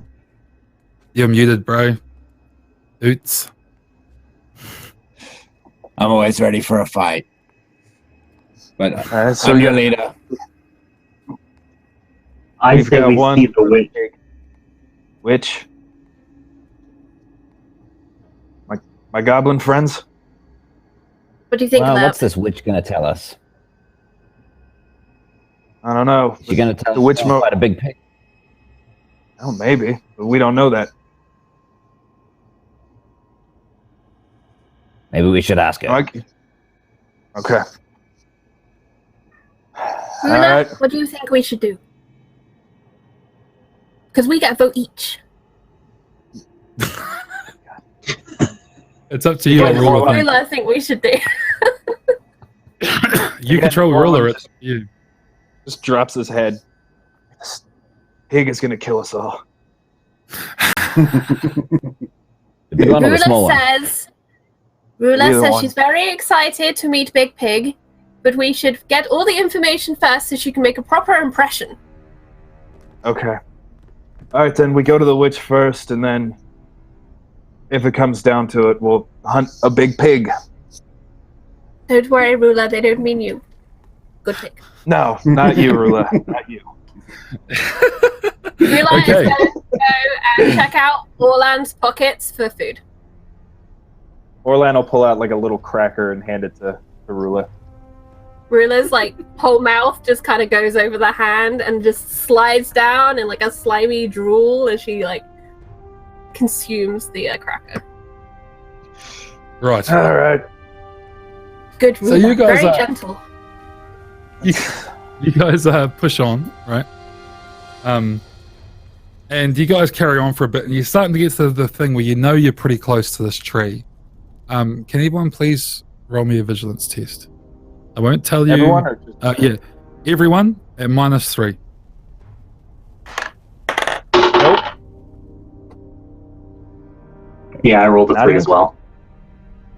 You got a nat 1, was it? So, okay.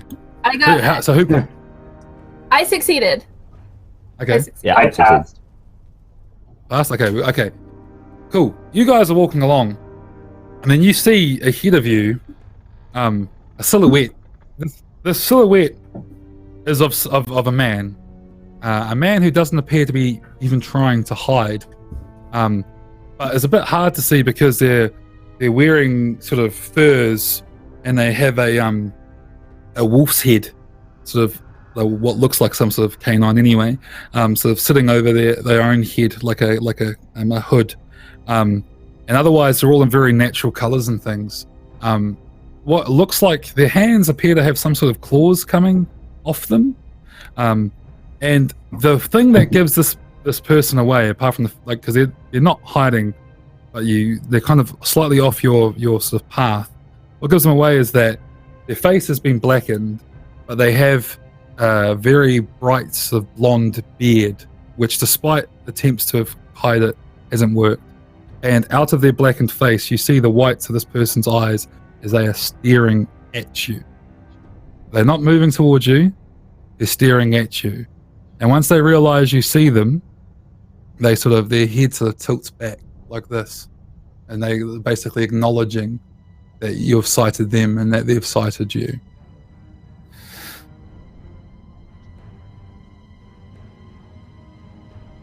What do you guys Alright, do? so The two who haven't seen it. Alert the others. Because only 2 of us saw, right? 3. There's 3 of you Goblins. that saw you. And Alora, Okay. yeah. It's Oots and Goblins Orlando. count as individual people. You can't just stack us together all the time. Only when you're on top of each other's shoulders.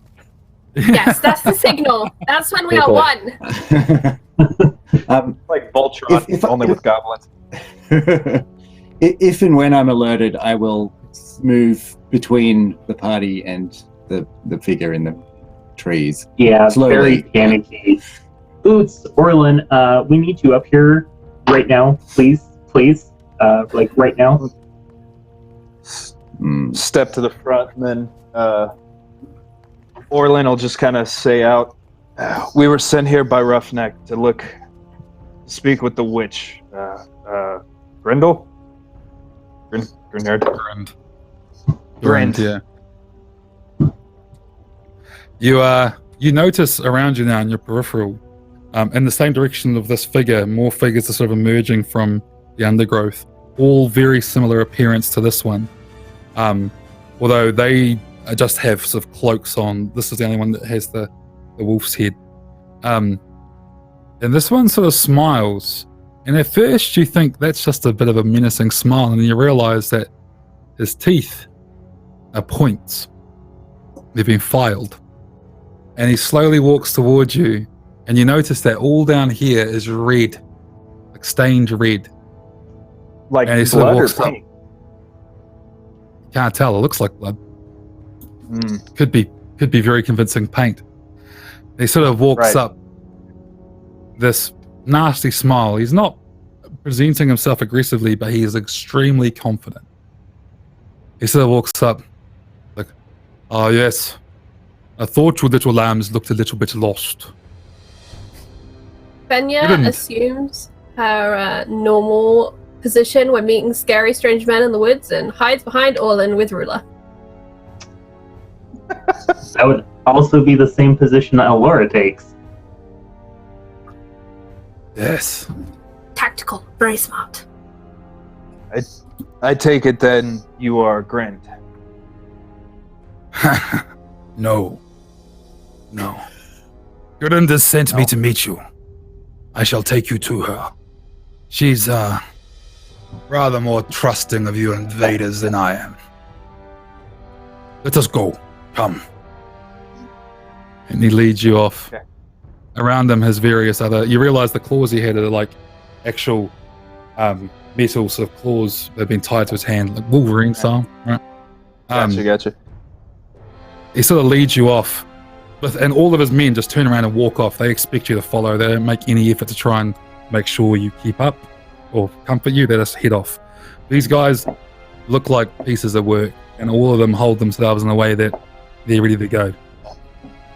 Just Orlin to the group as they begin to follow, just simply, don't do anything that can be taken as a sign of aggression.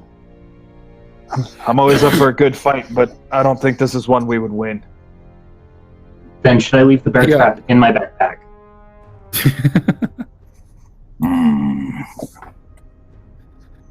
They lead you to a big tree, and this tree has had carved into the side of it what looks like a ladder, like footholds.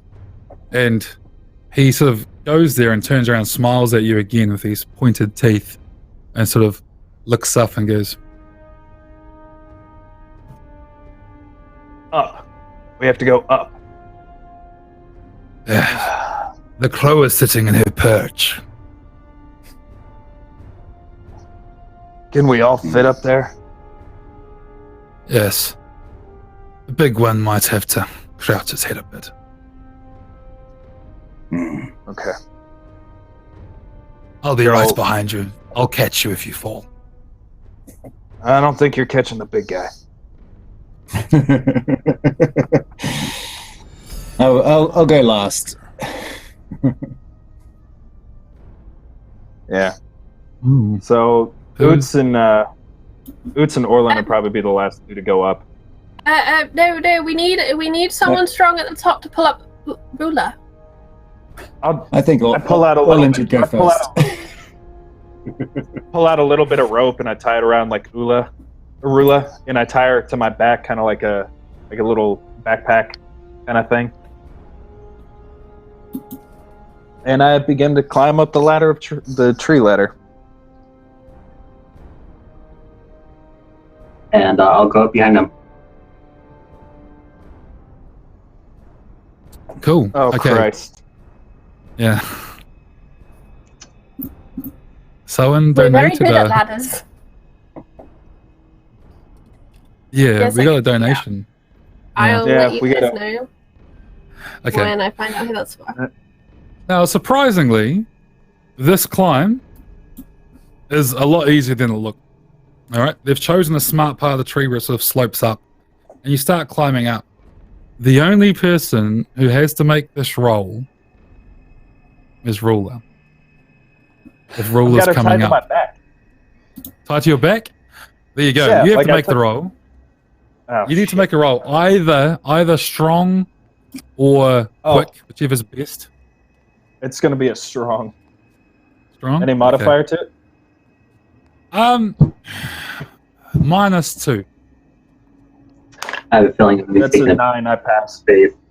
Okay. Okay, yeah, you're struggling the to go minus. up. Ruler gets a bit uncomfortable with heights and start squirming, and at the top you're like, oh, okay, but you make it. When you get to the top, the figure that you see is quite small, barely over 5 foot, long sort of flowing gown on, which appears to be like has been stitched together out of various different hides and things. Barefooted, standing up upon this platform, back to you, with long sort of wavy red hair coming out of like a shroud that she appears to be wearing, with little antlers coming out the top that is tied to her head. As you come up, she's... Dearest Dungeon Master, would you like to assign the critical fail to one of your players? Or, obviously, you could roll a d5. Yeah, let's make it a d5. But look, so one of you guys roll me a d5. We'll go... I'll pull up a roll. Charlie will be one, and we'll go around that way. We'll go counterclockwise with this one on my screen. Great. Who's going to roll it? I'll roll it. It's okay. Okay. 3. 3? Oots. You have a critical fail. This will come up okay, I'll lock that away. We'll know when it happens.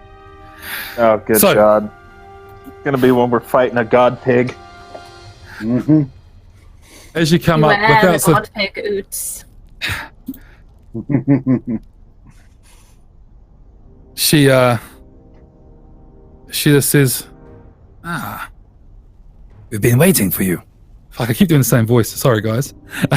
That's all good. Welcome to my observatory.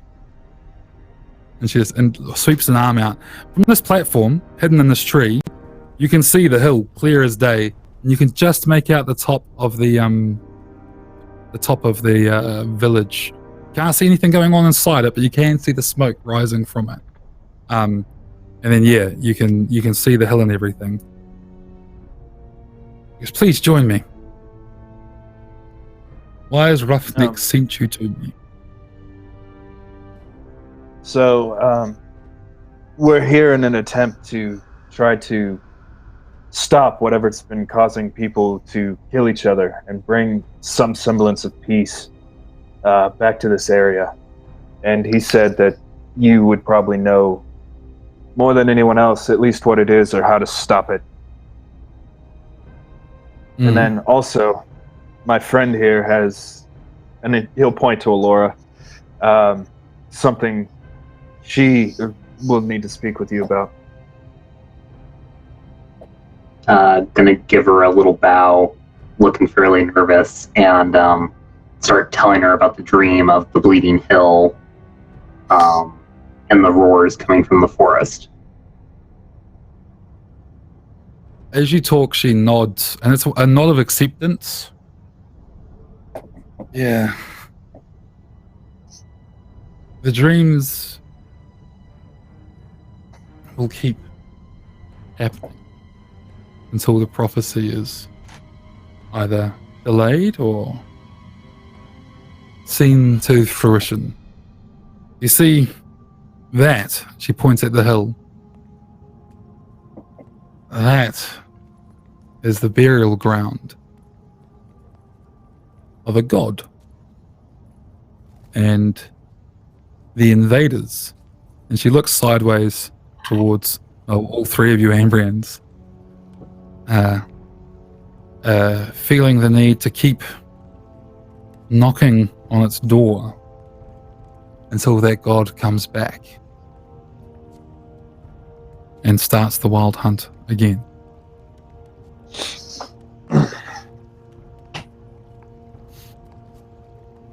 What do you know of the wild hunt? Has anyone told you anything? No. Semmel did. That was his drunken conversation in the bar. Well, I don't remember that. It was mentioned, but there were a lot of details yesterday. We had a very long day. Right. Sorry. What we mostly heard was drunken rambling. Well, many score of decades ago, in the time of my grandmother's grandmother's grandmother, there was a battle between the spirit of the forest, Gilta, the sow, and the eternal hunter. A god who grew tired of his duties protecting the forest and sought entertainment by hunting the beasts of the Devakar. And that one such beast was Gilta, the guardian spirit of the boars. Their battle raged through our lands. Many died, elves, humans, goblins, ogres alike, trolls even fell, as the hunt and the boars fought, slaughtered, maimed, killed. Until, stabbed in the side and furious with rage, Gilta nearly slew the hunter, tore him apart with her tusks. And he fled inside the temple. That hill now stands. And ever since, the two have just been waiting and waiting. You hear her bellowing out to him to come out and fight. We heard this last night, yes? She taunts him. We made these lands taboo, sacred. That way, no one could help them. They could just sit there and live in hate. And that's worked for over 3 centuries. And you lot arrive. And now it seems the hunter's waking up. Your dreams are his thoughts. It's a future that he will bring upon this land if your people continue doing what they do. Well, I hope the pig wins this time. He sounds very unpleasant and cowardly. Perhaps. The pig is not the peaceful guardian it once was. It's consumed by hate, rage. It lets its herd wither away in its ceaseless patrolling. I'm afraid there is no winners in this fight, only losers. She looks around. Then us. Right. So Understandable. Can we put this hunter back to sleep? You can try. I don't know. None of our people have stepped foot in those lands for years. Roughneck technically isn't one of us. Technicality.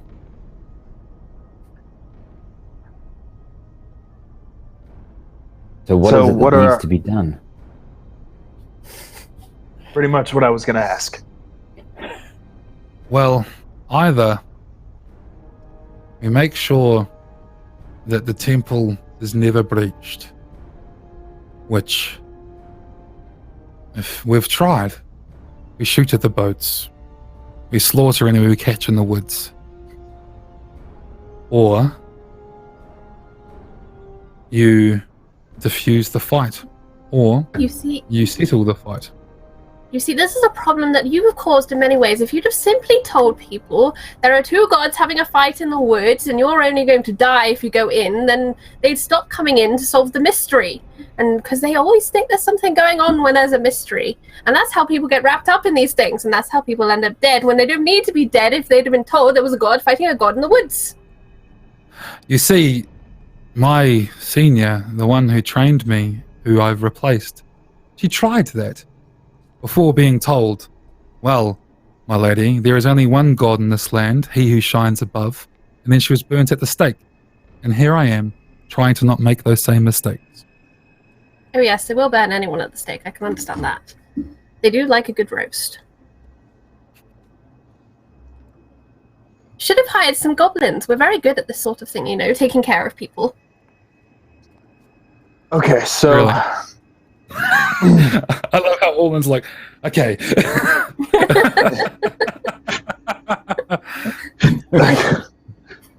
I mean, if she wants to keep going, she's more than welcome to.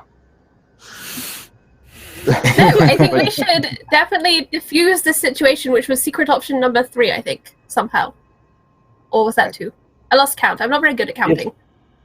I think it was 2, but you do just fine. Thank you. If we were going to look at... just kill the pig. Oh. I mean, that's one way to do it. But, I mean... But the pig seems to be in the right. If you listen to the story, the pig is in the right. Can't go killing people in the right. So if we were to look at diffusing this situation, what do you see as being the way to do that? Or any ideas on where to start? Well, I have an idea. Pigs like food. Please. We should make a big feast for Gilta, and while we're preparing that and inviting everyone along, we should tell them all to stop digging in the hill, or they'll unleash a really bad guy who will make them all bleed, because no one likes to bleed. Then the pig will be happy, the hunter will sleep. We'll shelve that idea. To me, I think there's some merit there. Seems to me the witch is saying we either kill the humans or we do something about the pig. Oh. Or the hunter. Or we go into the tomb and kill the hunter. They need to kill I have them. a shovel. Just make them be friends. I mean, what 300-year grudge? You could talk that out in the afternoon, couldn't you? Right. What do you think, Lap? Which one's bigger, the hunter or the pig? The pig. The hunter is said to be a giant, tall, 8-9 feet tall. The Gilta I've seen, she is big, very, very big. Her boars are very big. We could just stack Ertz on top of Orlan like we did yesterday with us, and then they'll be like 16 feet tall. I'm not sure that's going to do it. Oh. Well, okay, you come to me with your plan and we'll figure it out. Look, as much as I hate to say it, I don't think diffusing this is going to work. I think we either have to kill one of the two or find a way to put the hunter back to sleep. Well, Gilta has duty. She has sought to put aside while she carries out this petty squabble. You see, Gilta is immortal. She will not die unless she is killed. So, to her, 300 years is just a blink of an eye. And as such, she's neglected her herd. They are starving, they are dying. This area will soon be free of pigs, especially if the invaders keep hunting them. You could appeal to her motherly instincts, perhaps. That doesn't solve the problem of the hunter. He may come out and still chase her. You need to convince him somehow not to hunt her. But that is an option. Or, frankly, at this point, anything to stop the prophecy. If you need to kill... She's clearly at a loss here. This has been keeping her up a lot at night. What if we take Rula as a diplomat to Gilta? They share a language, they share a heritage, and the hunter, we give him a new hunt, something more exciting than fighting the pig, and he can move on with his day, with his life, and Gilta can get back to raising happy little piglets. I mean, I'm willing to give it a try, but, and then if it doesn't work, we'll resort to killing one of them. Orlan, you agreed to one of my plans. And at this point, I don't see much of a better option. So we go to the hunter? Do you think it's a good plan? Elora? I wasn't really listening. Oh. I do, and if we have to kill one, both of these gods have forsaken their duties, but I feel like killing Gilta will throw off the balance of the forest in this area, whereas the hunter has been gone for 300 years, so killing him will have less of an impact. And he's the one that disrupted the balance to begin with by distracting Gilta. Exactly. Lap, they like my plan. It is the best plan you have had today. I have such high standards too. And so many choices. I pat Ruler, good pig. You are my inspiration. So we're going to the hunter? Is that what's happening? Yes, which one should we go see first? And what are we going to tell the hunter he has to hunt? Oh, what about your god? He's big and distracting. Or she. Price. You want to tell him to hunt and try to kill Price. Sure. You say he's almighty, so I won't be a problem for Prius, and it's a big thing to hunt for a hunter.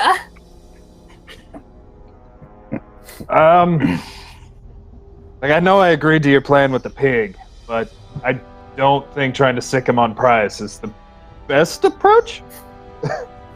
Okay, well, you handle the hunter. He's human. You speak similar languages. Okay. Well, I think it might be easier to start with the pig since we're already out here in the forest. We have a general idea of where she may be. I can find that pig again. We can find the tracks. We can follow those. I have faith in you. I take a really coarse brush out of my little bag and I start brushing down Ruler because she's got to look good for meeting Mama Pig. And for a little inspiration for Lerp, I'm going to hand him to Thaler, and tell him these 2 shinies are for luck.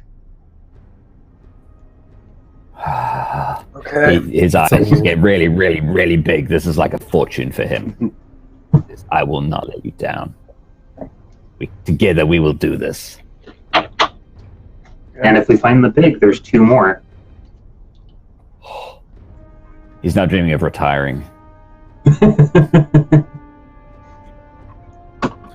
Okay, so the plan is to go and find the pig and try and figure it out. Just to speak on a meta level for a moment, we've only got half an hour, right? So we've probably only got time to find one or the other. Yeah. Yeah. Cool. So you're going after the pig. Cool. Okay. That's probably the easiest route to go. Yeah. The witch gives you a elixir of life, by the way, 1 dose, which is basically D4 health points if you need it, D4 toughness. She sends you out there. The pig is easy to find. You go back the way you go, and you find the tracks, and you follow them. You move through the forest, which is, the pretty overbearing, as I said before, but this area has been paced to the point where there is no undergrowth. It's like a road through the forest. Following her prints, eventually you see ahead of you this ginormous silhouette, and there is a glowing light emanating from within its forehead.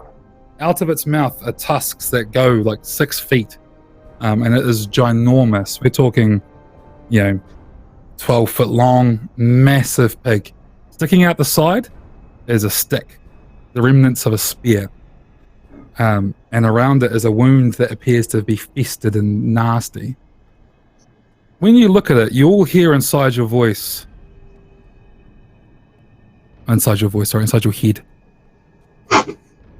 What brings you here?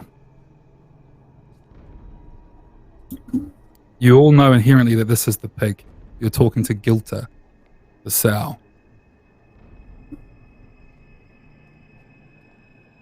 Hello, Gilta.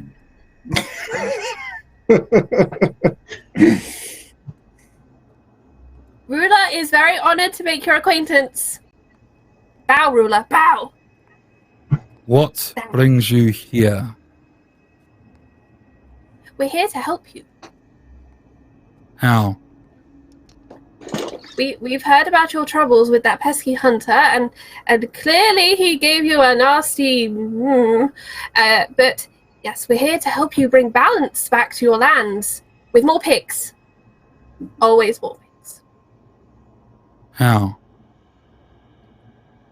Well, we are planning on making sure the hunter goes away, and Ruler will help you find more pigs for your herd so that you can look after the forest and give those pesky invaders a run for their money. Don't worry about these two. They're completely not invaders. 3. There's 3 of them. I'll lose count. And Lerp and I are goblins, so we're very down-to-earth people. That's why we're so short. Keeps us grounded. Go on. So, we were thinking maybe there should be... Where are we going with the feast plan? I've already forgotten. Was that part of this plan, or was that the original plan? It was your original plan. Well, I like that plan still. So, perhaps we could have a little feast so that you can, recuperate, because that is a very nasty wound, and there's nothing like rest and food when you're recuperating. It reminds me, the wound is by choice. I need to remember he who did this to me. Yes, scars are very important. That's why Orlan has some, I think. And The hunter must go. I've got some. Oh yes, the hunter will go. Right, Orlan? How? We have a plan for that. Yeah. And Where Alora must the hunter go? has good magic Can he that go will back help. to sleep?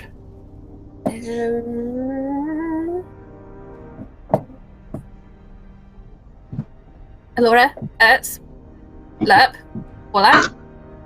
They're taking care of the hunter portion. I'm taking care of your portion. I am your delegate, your missionary, your pig visionary. I hear pigs like to eat other pigs. Don't mention that. Around Gilta, you can see the remnants of her herd. They look emancipated. They're really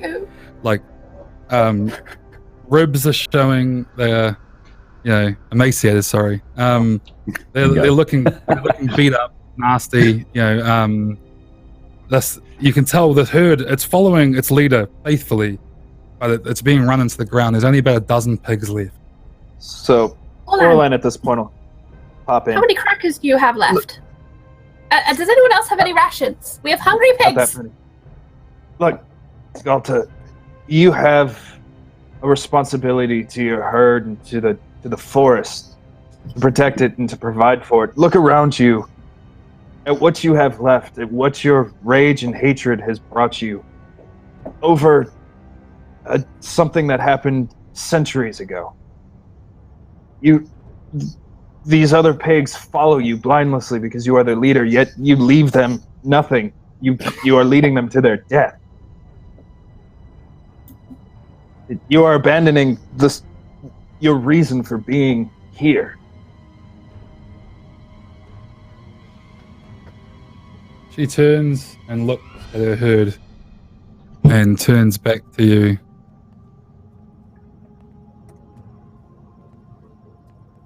He needs to die. Can you?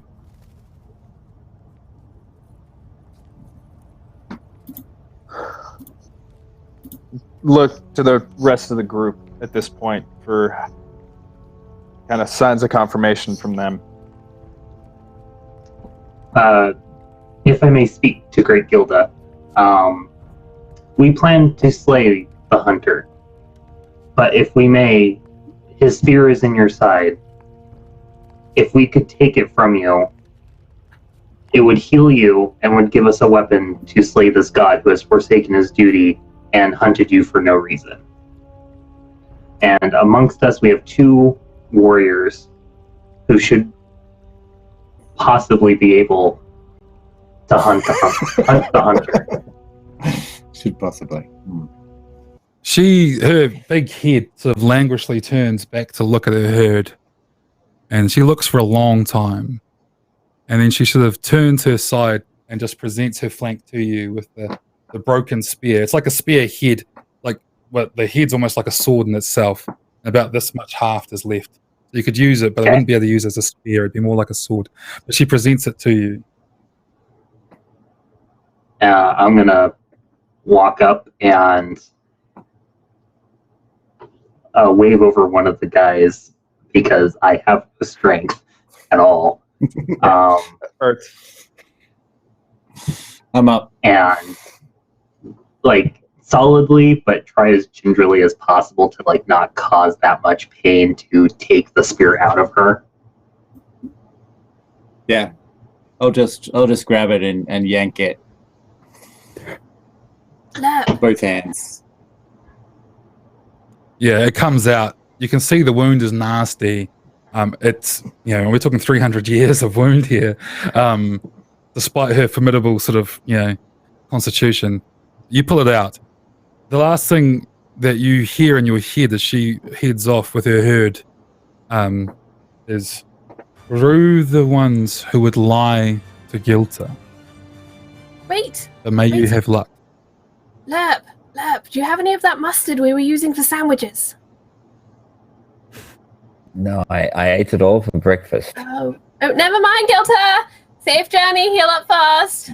Yeah, she's gone. So you guys now have the Hunter's Spear, which you can bind to. It'll cost you 1 permanent corruption, and it does give you a special ability. If you so I'm into wish. it. Counts as a magical weapon, which is important. Yeah. Really important. And it gives you... who's binding with it? I think Oots. Gives you an ability called Finishing Blow. It costs you 1d4 temporary corruption to activate. And if you use it against an enemy that's lost half their or more of their health, it'll immediately allow you to perform an extra attack. So it's like you're finishing the fight type thing. So if you feel like you're in a position where you're winning, you can choose to activate it and get an immediate free attack on the enemy. Now, I'm assuming you're going to the hill. Yep. So Orla, Do going to it. take just a deep breath and be like, all right, time to go kill us a hunter. As you walk towards the hill, you come out of the forest. I'm going to have to hurry this up a bit.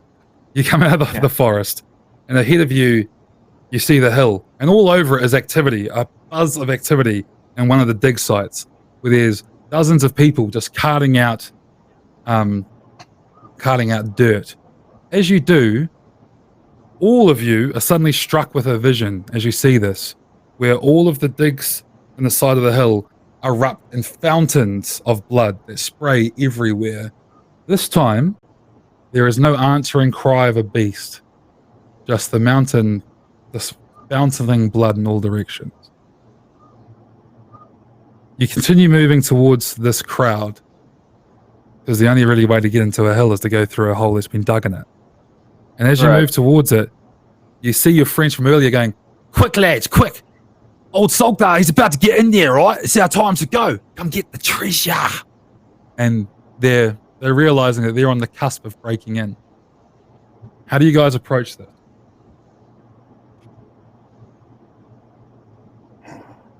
I feel like I'm just sort of striding up the hill, brandishing this big chunk of spear. Bloody spear, no less. An imposing sight, I think. Perhaps catching the attention of some at the back of the crowd or something. Looking like I'm walking towards them with purpose with this weapon. Orlan's going to take as well and pull his two-handed sword off his back. Cool. So You guys walk up, and ready. the person who actually sees you is Roughneck. And seeing you coming and realizing what might be about to happen, Roughneck orders the crowd to clear and starts getting them out the way. There's a bit of people pushing back, like, oh, it's just trying to get the treasure for yourself and all of this. But Roughneck gives them the "I'm the ogre and I'll fuck you up" look, and they get out the way pretty quick. And you're presented with a hole that descends down several meters into a pitch black tunnel of ancient masonry.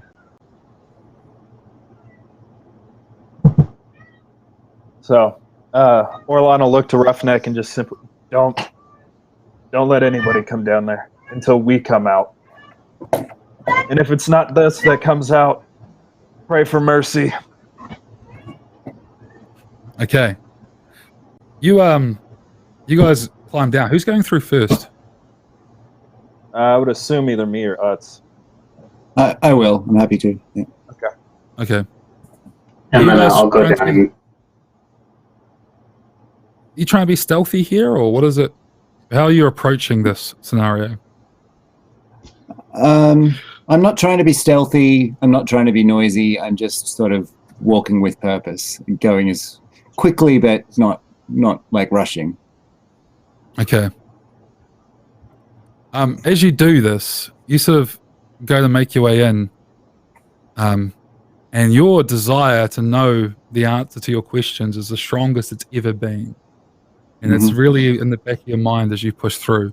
The rest you come down. This is a really small, tight area. You're in ancient ruins. There are runes all carved in the tunnels here. It is full on stuff. You go on, and ahead you see like a light around the corner, and you sort of approach it. It's like a red light, like a red glow, and you move through this sort of claustrophobic sort of corridor and look around the corner, and you see the silhouette of a figure with his back turned to you. Out of its head protrudes these little, like, knurled branch sort of antlers. One's shorter than the other one comes up here, and the other one sort of sticks out here. And it's a very long, slender, unnaturally long, like you're taking a person and stretch them out, sort of figure, which appears to be sort of kneeling with its hands on its thighs, like almost like a meditation sort of position. And the reason you can see it is that the wall behind it, from your perspective, is splayed with red light. At this moment, Ertz feels that the answers to everything are there with that thing. And I'm going to use your nat 1. You want to walk towards this figure and engage with it. Not necessarily combat, but you want to go up and touch it. Be communicating with it. You'd get a chance to resist this. You don't get a chance. Everyone else, roll resolute -5 to see if they get a similar sensation. Oh, that's a failure. I passed. Passed? Yes. I failed. Fail for Lerp. Okay. Ertz is just gonna. You'll just feel the need to walk up and to grab this thing and ask it the question that's been burning through you. The rest of you feel the need to sort of move forward as well. As you do, you can hear this thing's talking, like whispering to itself. And as you approach Ertz, it turns its head, and you realize the glowing red is the red of this thing's eyes as it turns to focus on you. You all start to hear an unnatural pulsing sound, like whop, whop, whop, and it's got a rhythm to it. And the strange music starts to play. Music like nothing you've ever heard. Those of you who failed your rolls have this sensation to sort of start moving uncomfortably. As if, you want to almost dance, but at the same time, sort of convulsive rage, and everything starts to sort of like this energy flows through you. It's as you come up, you are charmed by this thing, and we're about to open combat. But none of you get surprised. So we're going to go into initiative. Initiative in this game is fixed. When you roll combat, you're rolling your stat versus their stat. The first one to go is Lerp. Currently,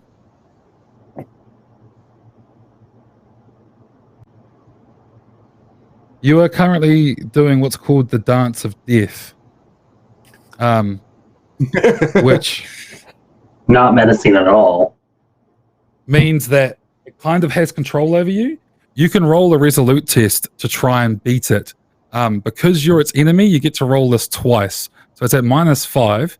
If you fail, you get to roll again, and if you pass, then that's a pass. All right. What was my result? It was pass. 9, was it?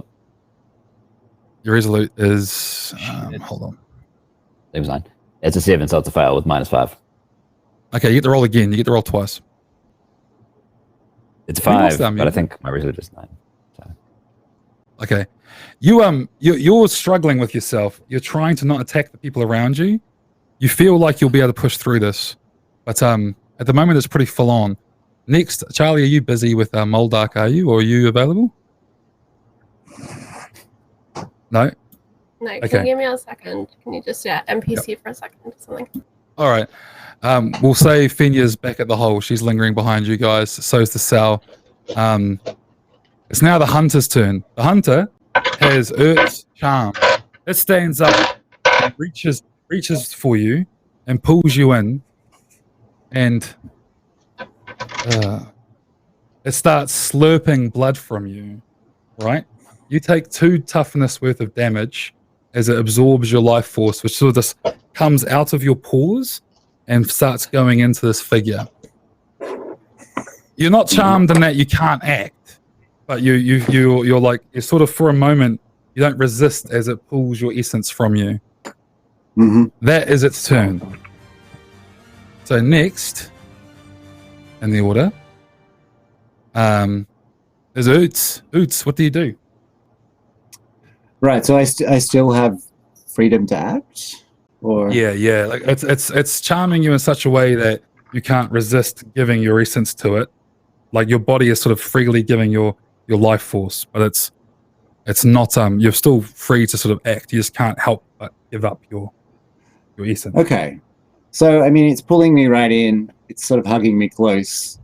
I've got this weapon in my hands right now. I'm gonna try and squeeze the end of it into this thing. Okay. Well, Yeah, I mean, I'm in this dazed state. I'm in this hallucinatory state, but somehow I've got an awareness of what my mission was at the same time, I think. cool. I need you to roll me an attack at -5. Whatever your attack stat is, you go with it. So you're coming in and you're trying to stab this thing in a malaise.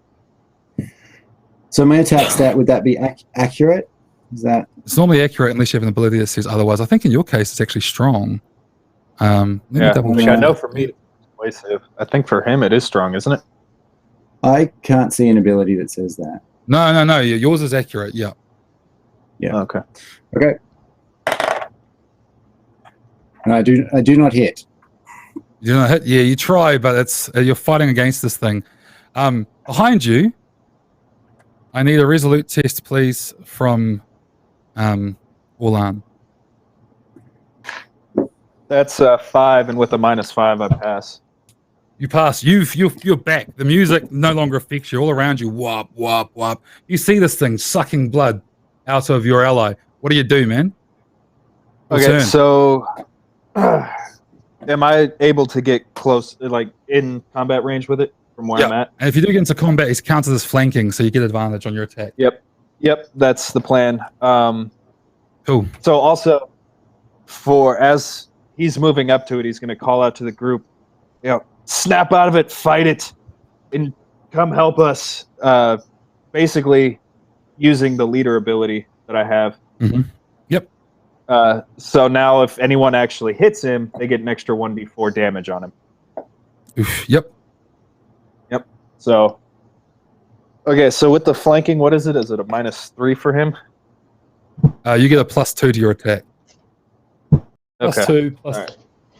Yeah, plus an extra 1d4 damage if you hit him. Yeah. So that means it's -3 to your normal attack. Currently. So with that makes that a 10. I rolled a 9, so I hit. You hit. Roll damage, Yep. man.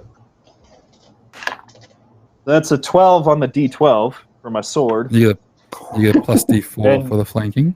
and 3 on the d4, and then 1 more for the. No, only Yep. allies deal extra damage. Okay, so 15 total. Right. You smack this thing. You smack it really hard. It's slightly incorporeal, so it doesn't take all of the blow, but it takes enough that it sort of rocks. It rocks it really fucking hard. everyone instantly who is charmed is now free of that charm as this thing sort of stumbles back and falls onto a knee, right? We now have Alora. It is your turn. What does Alora do? I'm gonna move to a spot where I can get like decent line of sight of him that's clear of allies. And then I'm gonna say, Great Huntsman, you've forsaken your duty to the forest. It's time to burn, and cast Prios's Burning Glass. Okay, awesome. You need to pass a resolute test. That's it. Alrighty. Please pass. Nope. Failed by 1. No? Okay, roll a d4. You take that much temporary corruption. Whether you succeed or not, you always take the corruption. Yep. Right. Alright, so How much did you take? I took 3. Okay. Yeah, unfortunately, Prius... Sorry, go on. So I was just going to say, should I have taken some corruption when I tried to stab it with the weapon? No, only if you use the ability. Only if you use the ability. Yeah. So, Okay. Prius has forsaken you. Perhaps it's because you've left the church or because you're in some ancient tomb. But Prius isn't coming through at this moment, unfortunately. That resets the round. Lerp, you're now free of this thing's spell, at least until it tries to cast it again. What do you do, man? All right, he's going Goblin on this thing. So he just whips his short sword out and he just charges in. Okay. And okay, All right, cool. so Roll the attack. All right, so that's an 8 on, and I'm on. So we on -5, was it? So he's rolling. And that's discreet. -3 because you've got advantage on the attack. There's only -3 All right, so for your it'll be a attack. Yep, That'd be a that's a hit. You come running in, you stab at your little short sword, man. Roll some damage. Let us know. You get a All plus right. D4. Your plus D4 for Orlan, and a plus D4 for the advantage, and then whatever you roll for your thing, I think. So what have we got? So the stack is it flanking and this feint advantage? Yeah. No, technically it only gives you advantage, so I don't think. Okay, that's fine. Stack. So 4. So Yeah. what did we get? We get a 6 and 2 4s. 2d4. Yeah, 2d4 Yeah. plus whatever your weapon gives you. All right, so 6, 2 4s, 13, 6 3 4. 13. Nice. Okay. Nice. You come running in and you smash this thing across the back of its legs, and it's struggling. This thing's really struggling, and you can tell that it's not had a chance to sort of recharge itself. It's still very much in its wounded state that it's sat in for 300 years. You guys get the feeling that this thing's now at a point where, it hasn't got, it's got fight left in it, and it's certainly going to fucking hurt when it goes. But in the meantime, you're definitely doing more damage than you rightfully should be doing at this point. Because you guys are stacking them abilities. Yeah. Like you said. However, because Finya and the Sow are still out in the hallway dealing with Moldark issues, the Eternal Hunter goes next. Mm-hmm. This time. Oh, this is going to hurt. Yeah. Actually, hold on. Let me get this right. I'm still trying to kind of hold on to it and fall with it or whatever. All right. Okay. All right. I know what it's going to do. It's trying to do the bloodlust thing again. This time it turns from Oots and it goes to Orlan. Orlan, I need you to roll me a resolute test, mate. -6. -6? Yeah. That's a 19. Okay. It pulls you in.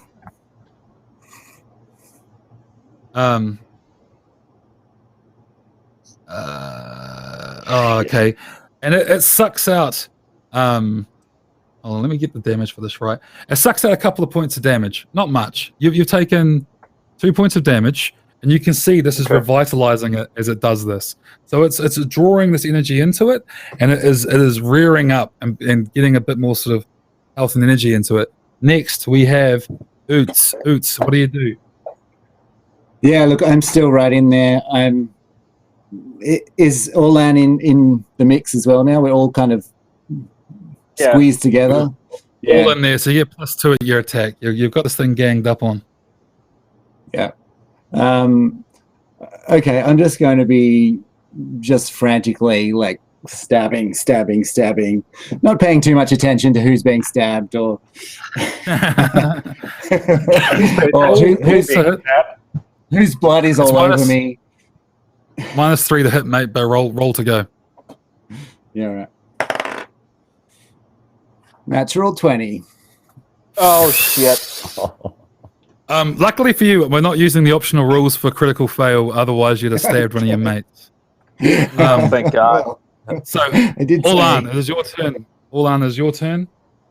We're Okay, good to so go. again, I'm just going to try to drive my sword right into this dude. Okay, -3 to hit this thing. Yep. That's a 4. Mm-hmm. So Roll damage. that's 1 plus my D4. 3. I did 3 damage. Okay. So I guess with him being Oots. as close to me. Oots, could you please roll me a quick -1? Success. Success. This thing reaches to try and pull you in front of it like a shield, but you step back before it does, and it takes a hit. It actually takes wounds. This thing's not wearing much armor. Thank God. Alora, you're looking at this thing. It's bleeding in multiple places. For a god, it's not looking that intimidating. It's almost like the GM's trying to get the fight over in the next 4 minutes. What do you do? I'm gonna say consequences be damned and go for Prius's burning glass again. Okay, man. Roll me a resolute. How close are you to your corruption threshold? Holy hell. I'm very close, and I rolled a 9, so that's a pass. Pass. Okay. Roll me the D4. Okay. That was just 1. 1. Okay. So I'm What's assuming your... You're good. my You're good. corruption. Okay. Yeah. This thing is an abomination, so roll me 1d8 damage. 7. 7? Right, man. You burn into this thing, and you smack it so hard that it falls down on the ground. It's still alive. This energy is rushing over it, burning, and it's flailing around. It's down. It's very, very, very poorly at this point. It's still technically alive. We're jumping up to the next round. Lerp, what do you do, man? This thing's on the ground. It's burning gonna with take the this thing holy out. energy of fucking Prios.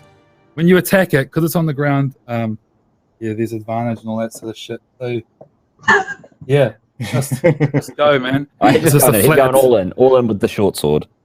All in with the short sword, man. That Roll. was bad though because he rolled a 14. Well, you need to How hit. much advantage? We'll go Alright. to wrong. I'll let you roll that flat. -3. No minuses, just flat attack. With the advantage, he is good. Okay, cool. +2, right? In that case, yep, that's good, man. Roll damage. You're fucking this thing up. All right. That is 12. That is 5, 3, and 4. Nice. How does Lerp kill this thing, man? How do you kill a god? Thank God. He double hands his short sword. He leaps in the air and he just comes down and stabs that thing through the eye. Awesome. So here's the scene. You guys are in a small room, right? You're in a little temple. In this room, you've got the mighty Alora with all of her abilities from Prios and sorcery, just doing her thing. You've got Orlan, an Ambrian Templar, the victor of many wars against barbarians and dark lords alike, coming in and doing his thing. You've got Oots, the biggest, baddest motherfucker to ever biggest, baddest out there. It's not an ogre. And yet, of all of these big, bad, scary, powerful things, little Lerp comes in and through the eye thrusts his fucking short sword, wrenches it around, pulls it out as the red light dims in the other one. And in this moment, you realize that the Iron Pact has saved the fucking day and stopped this god from erupting out and fulfilling the prophecy that would have killed everyone. And the epilogue goes really, really quickly. You guys have lots of good stuff, lots of treasure. Everything's really happy. Thank you all for coming and playing our game. Sorry, I'm Keep such a going weirdy for a bum. little while. Keep going. We're Okay. Keep going. We're It's going. fine. All right. Epilogues. Epilogues. You guys, after some time, as soon as this thing dies, Oots, you're aware that now your desire and your feeling that answers are here are gone. There are no answers, at least not here. Oots's quest to find out what's going on will have to continue. The rest of you are looking at this slain, god thing, and it looks a bit pathetic now. It looks, it's sure it's big, it was quick, it had all sorts of horrible magic. The music stopped, the stuff that was making you want to dance things stopped as soon as it died. You can hear commotion outside the hill, and you guys sort of step out, and people are some people are shocked. They want to know what was happening. You can tell that there's actually been a bit of carnage out here. When people had been writhing on the ground, some people are hurt. You can see the ogre is wounded, but around her is numerous sort of bodies. And Finya's up there, and Finya explains that some strange power overcame everyone, and they started moving around and attacking people, but it stopped. But you notice other things. There's a lot of people in this crowd which are looking away, sort of lost, as if something that they'd been dedicating their lives to is now gone. You start to realize that Oots was just one of many people searching for their wants and desires, drawn to this place in the maniacal scheme of some elder spirit trying to free itself. So you guys managed to succeed in bringing destruction to succeed in ceasing the chance of destruction coming to these lands. The barbarians are extremely pleased. They heap you with all sorts of praise. The Iron Pact, whilst they commend your activities, the fact that Ambrians are still here digging up old temples makes them somewhat disappointed. As far as they're concerned, the case is still open. It's just, you've removed a significant sort of upset. But all of you, most of you are sort of in some sort of probationary status with the Iron Pact, because generally people sort of kept out of the loop. But you guys did such a good job that your handler back in Thistlehold, the one which was concerned about what was going on in the first place, decides that from here on out you guys would be working together as their go-to types, and that would have been the ending, but much more quicker and rushed, because I don't want to hold up the next people. How was it for you guys who haven't played Symbaroum before, despite the rushed ending that we had to go through there? How did you find it? Did you enjoy yourselves? Did you have a good time? Yeah, I had a lot of fun. Cool. Okay. I can be a bit wordy, sorry. I like to talk. I like the sound of my own voice. What can I say? It's almost as if that's why I film podcasts. I wanted to punch some more people, but apart from that, it was good. Yeah. Right. Yeah, I had to cut. Like the original adventure is twice as long as that. You arrive there and you have to find out what's going on, and the murders are happening, and there's a bit more sort of action. But unfortunately, I had to cut it short for the 3-hour period. What about LERP? How did you find that? I love the mechanics. I forgot that I had my character sheet sitting right in front of me, so I kept losing my my numbers. But rolling a D20. I also had a die roller on my phone that I was using. Just being able to roll D20, fantastic. And yeah, I mean, it's once I actually figured out where my numbers were that I need to look at, it was very straightforward. Super simple and really easy. Yeah. Steven, did you have a good time? Oh, I did. It was good. I enjoyed it. I'm always a fan to play some Symbaroum. Anyways, fun game. Yeah, man. Same. I love it. What about you, Charlie? Apart from having to deal with stuff at the end, were you having fun? Yeah, I had a great time. I think this is a really fun system. I like to think that Rula became a well-decorated pig with a nice little mantle from the forest. And secretly, Benya definitely contributed to that fight. She was just so quick and cunning. You just didn't even notice that she was joining in. Well, what was happening on the surface? Yeah, what was going on up there is all the people who, when they heard that music, they start turning into basically almost zombies, like dancing angry zombies. I like to think Finya was up there helping with that. She got caught up in that drama. So she's doing her bit in the back, you know. I envision that I Lula definitely- becomes like a herald to the pig. I had a really good time. You know, I got to work on shortening my adventures. I'm used to 5-hour long adventures, but for the most part, I had fun. I thought it was pretty good. I guess you've got everything sorted, and you want us to clear off the channel. Yeah, we're getting there. I think I'm gonna do the giveaway while Will is getting everything set up for our final stream of the 48-hour EncounterCon. So Nice. coming up very soon, there's gonna be a fresh new game for you. I believe it's D&D. Stick around. We're gonna do a giveaway. We have some Fantasy Ground licenses, a PHB for Fantasy Grounds, dice. What else? I don't know. There's things in this giveaway. It's going to be great. So keep an eye out for that in chat. Thank you to everyone who played. Thank you. Thank you. And thank you Yeah, thanks to for the our invite. wonderful Dungeon Master for sharing this with us. Does anyone have anything they want to plug really quick? I do. Sorry, I'm gonna steal the limelight here. I have a couple of podcasts. If you're into these sorts of games, dark, gritty games, at Mud and Blood or MBcast over on Twitter. You can find me at _Boganova_ and all my podcasts are on there. So there's Mud and Blood, where we discuss dark and grim games, which a couple of our players here are listeners. That's how I got them on board. And then there's After Dragons, which is another one we just discuss RPGs beyond D&D. That's it for me. That's my plug.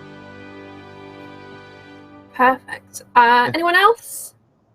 No, I just hope that everyone out there watching enjoyed it. And that's about it.